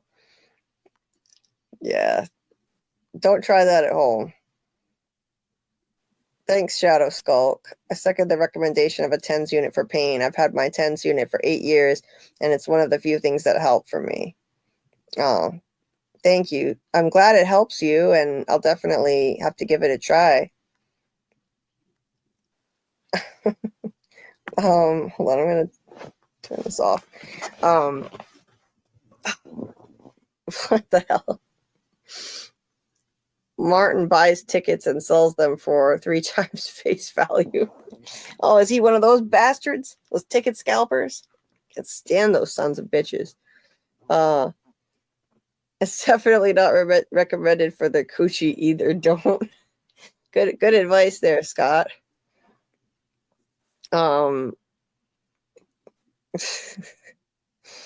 Doc said I use TENS on my rectum. I can cut diamonds with that thing now. Ooh, that sounds painful. Oh my God. Saxon. Carl Saxon. R.I.P. Duster. Yeah, R.I.P. That's spoiler alert. I did not talk Duster with Mhm. Keith David because Duster is a dead project and it's time to look to the future and his next project and his legacy. So yeah, I talked to him about all kinds of awesome things going on in his career and his legacy, the thing they live, his animated work, all that stuff. I wish Duster were going to be back. Either way, he probably wouldn't have been on it, though, because Saxon didn't survive. Spoiler alert for Duster. Sorry if you haven't seen it. But it is canceled now anyway. So I don't know how many people are going to watch it now. It's a shame. I'd say it's still worth watching, even though it was canceled. Because they did resolve some major questions in the finale. Anyway. You got to get that petition together? Yeah. I got kind of overwhelmed with other things and I never got around to that, but I want to do that still. A petition to bring Duster back onto another network or something for sure. TENS unit physical therapy and gabapentin are why I can actually sleep. Oh wow, Susie. Well, I'm glad you found stuff that can help you. Yeah, I've found some things that can help in some ways, like helping me sleep, but I still don't have enough pain management, not even close. So definitely want to try the TENS unit. Amy, no, we weren't talking about R. Martin. Martin on the show. We're not doing a theme week on R. Martin from the chat. But R. Martin is awesome. We love R. Martin. He's not a scammer. He's not a scammer. No. No, I was thinking Martin. when I was thinking Martin scamming on Froma, the when he makes one voice to Julie and then makes another voice to Boyd. That's the scamming part. Yeah. When he's just talking to Julie like a normal person, then talks dramatically to Boyd when he's in the in the pit or whatever that would be. Yeah. Scammer. Yeah. Yes, definitely. I think he's a scammer. So anybody who has theories on Martin, join our FROMACADEMY live and put them in the chat or put them in our Discord under the FROMACADEMY channel and we'll discuss them on the live and credit you. 12:30 a.m. Eastern on Friday with Doc. And Thursday night will be the rescheduled live for the Institute at 10:30 p.m. Eastern. We'll dive into episode 4. And Saturday night, we'll do our watch party when the next episode drops, episode 5, starting the second half of the season. 4 more episodes to go. So please keep an eye out for my Institute breakdowns. I have episode 3 coming out a bit late, so I'd truly appreciate it if you could give the video a view and a like when you see it in the notifications, if you do spot it. It would help. Every view and like and comment really does make a difference. Helps push it out to more people in the algorithm. So that would be much appreciated. Even 30 seconds counts as a view, but ideally, if you play it a bit longer, that's even better for my channel's health. And my videos for this have actually been shorter than for other shows. Episode 1 deep dive was 23 minutes. Episode 2 is 17.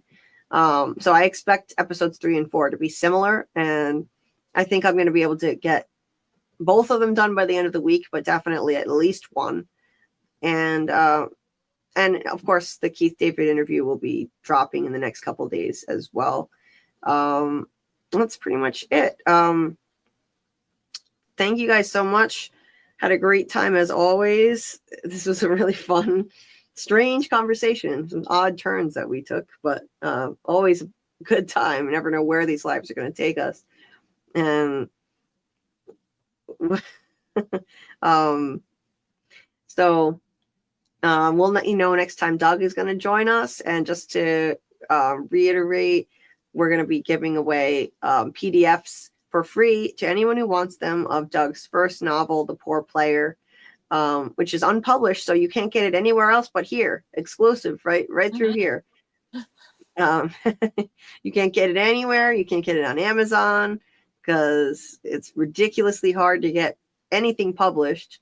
So So lucky us for our, it's lucky for us, not for Doug, who deserves to get that published, but we get to benefit from that situation, and we're gonna have a lot of fun with this book club. So you can email me at JulieBDeepDives@gmail.com, or you can DM me in Discord, and I will send you a PDF of the book. And a future live, we're going to discuss it as a group with Doug.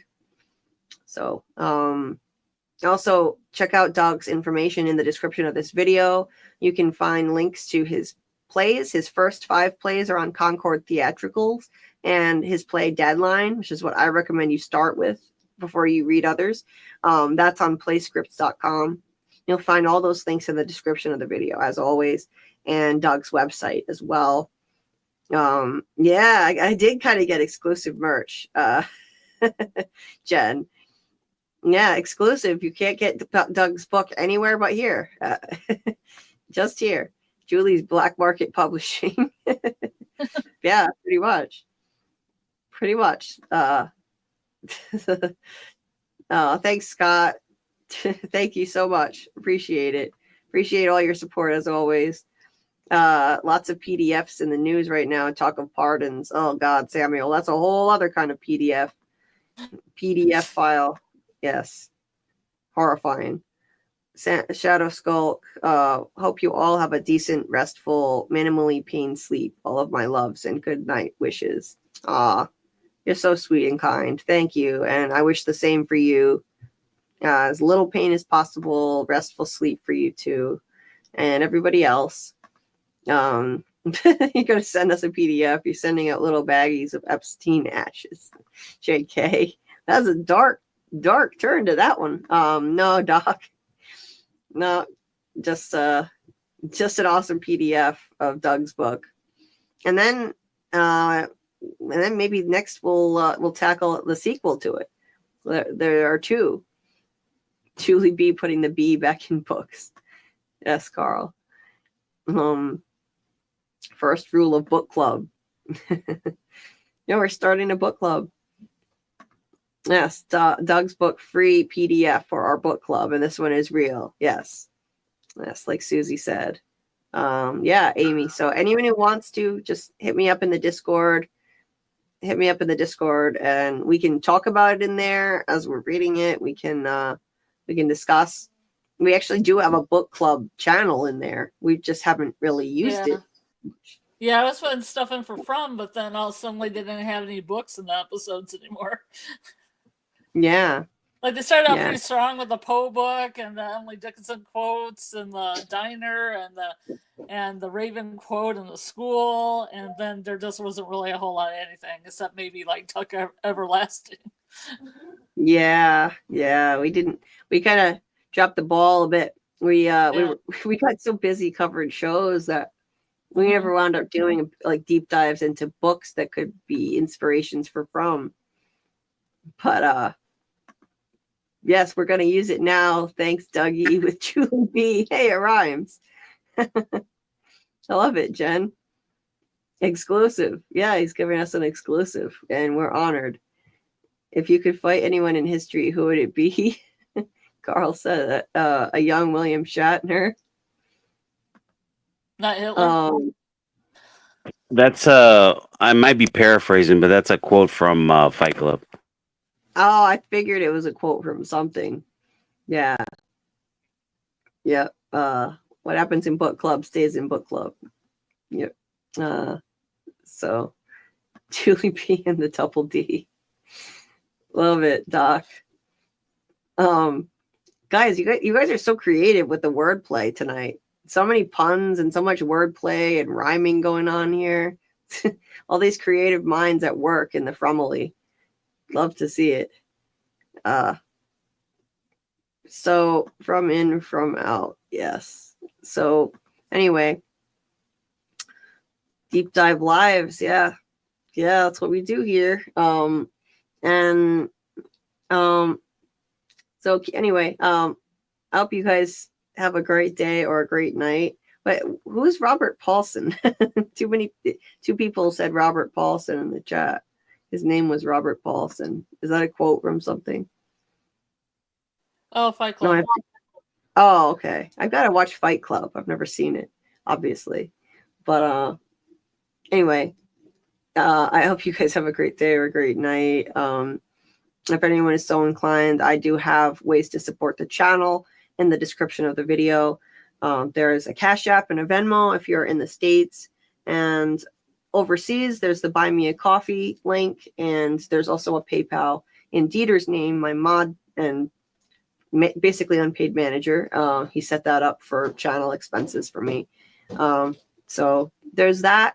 All that stuff is in the description of the video. And I've got to thank Compassionately, aka Kimberly, again for the really generous donation that she recently sent, as well as gifting another cameo of Doug Hughes. It was really kind of her. Good night, Doc. Movie time. I can't stream though. Hubby said the laptop was blocking the AC. Well, yeah, that's the point. Yeah, if somebody wants to stream something in the chat, absolutely, you can stream something in the Discord watch party channel. So yeah, I'm trying to get my PlayStation 5 to stream, because I could stream only Murders in the Building if I can figure out how to do it on my PlayStation 5, which has a Discord connection. You can actually hook up your account from Discord right to it. Oh, really? Yeah, I can't do it on my iPad, so. Okay.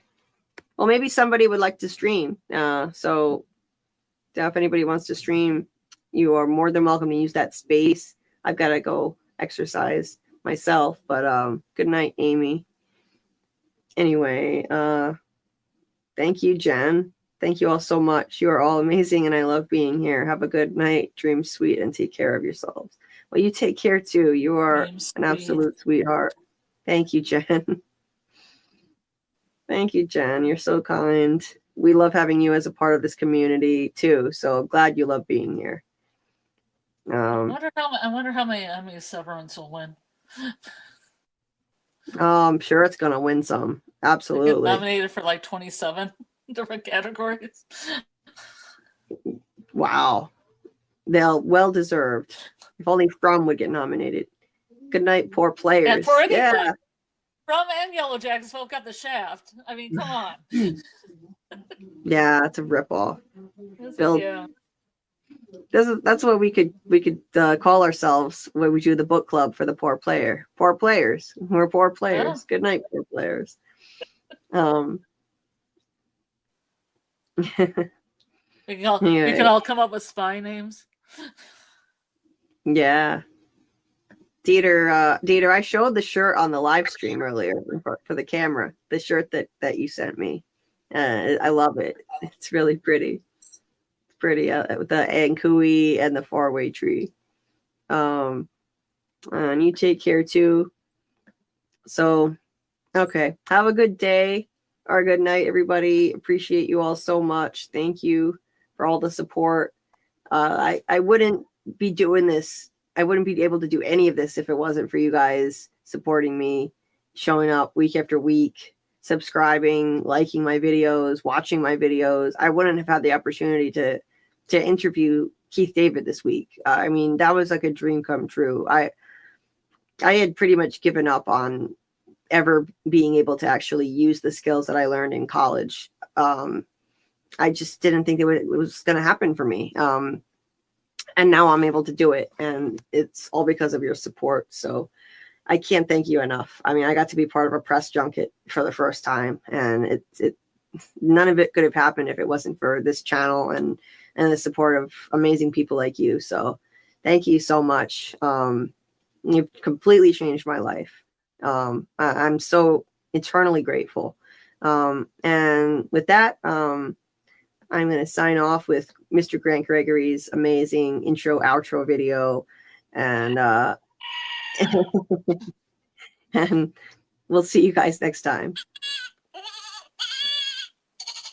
Good night, everybody.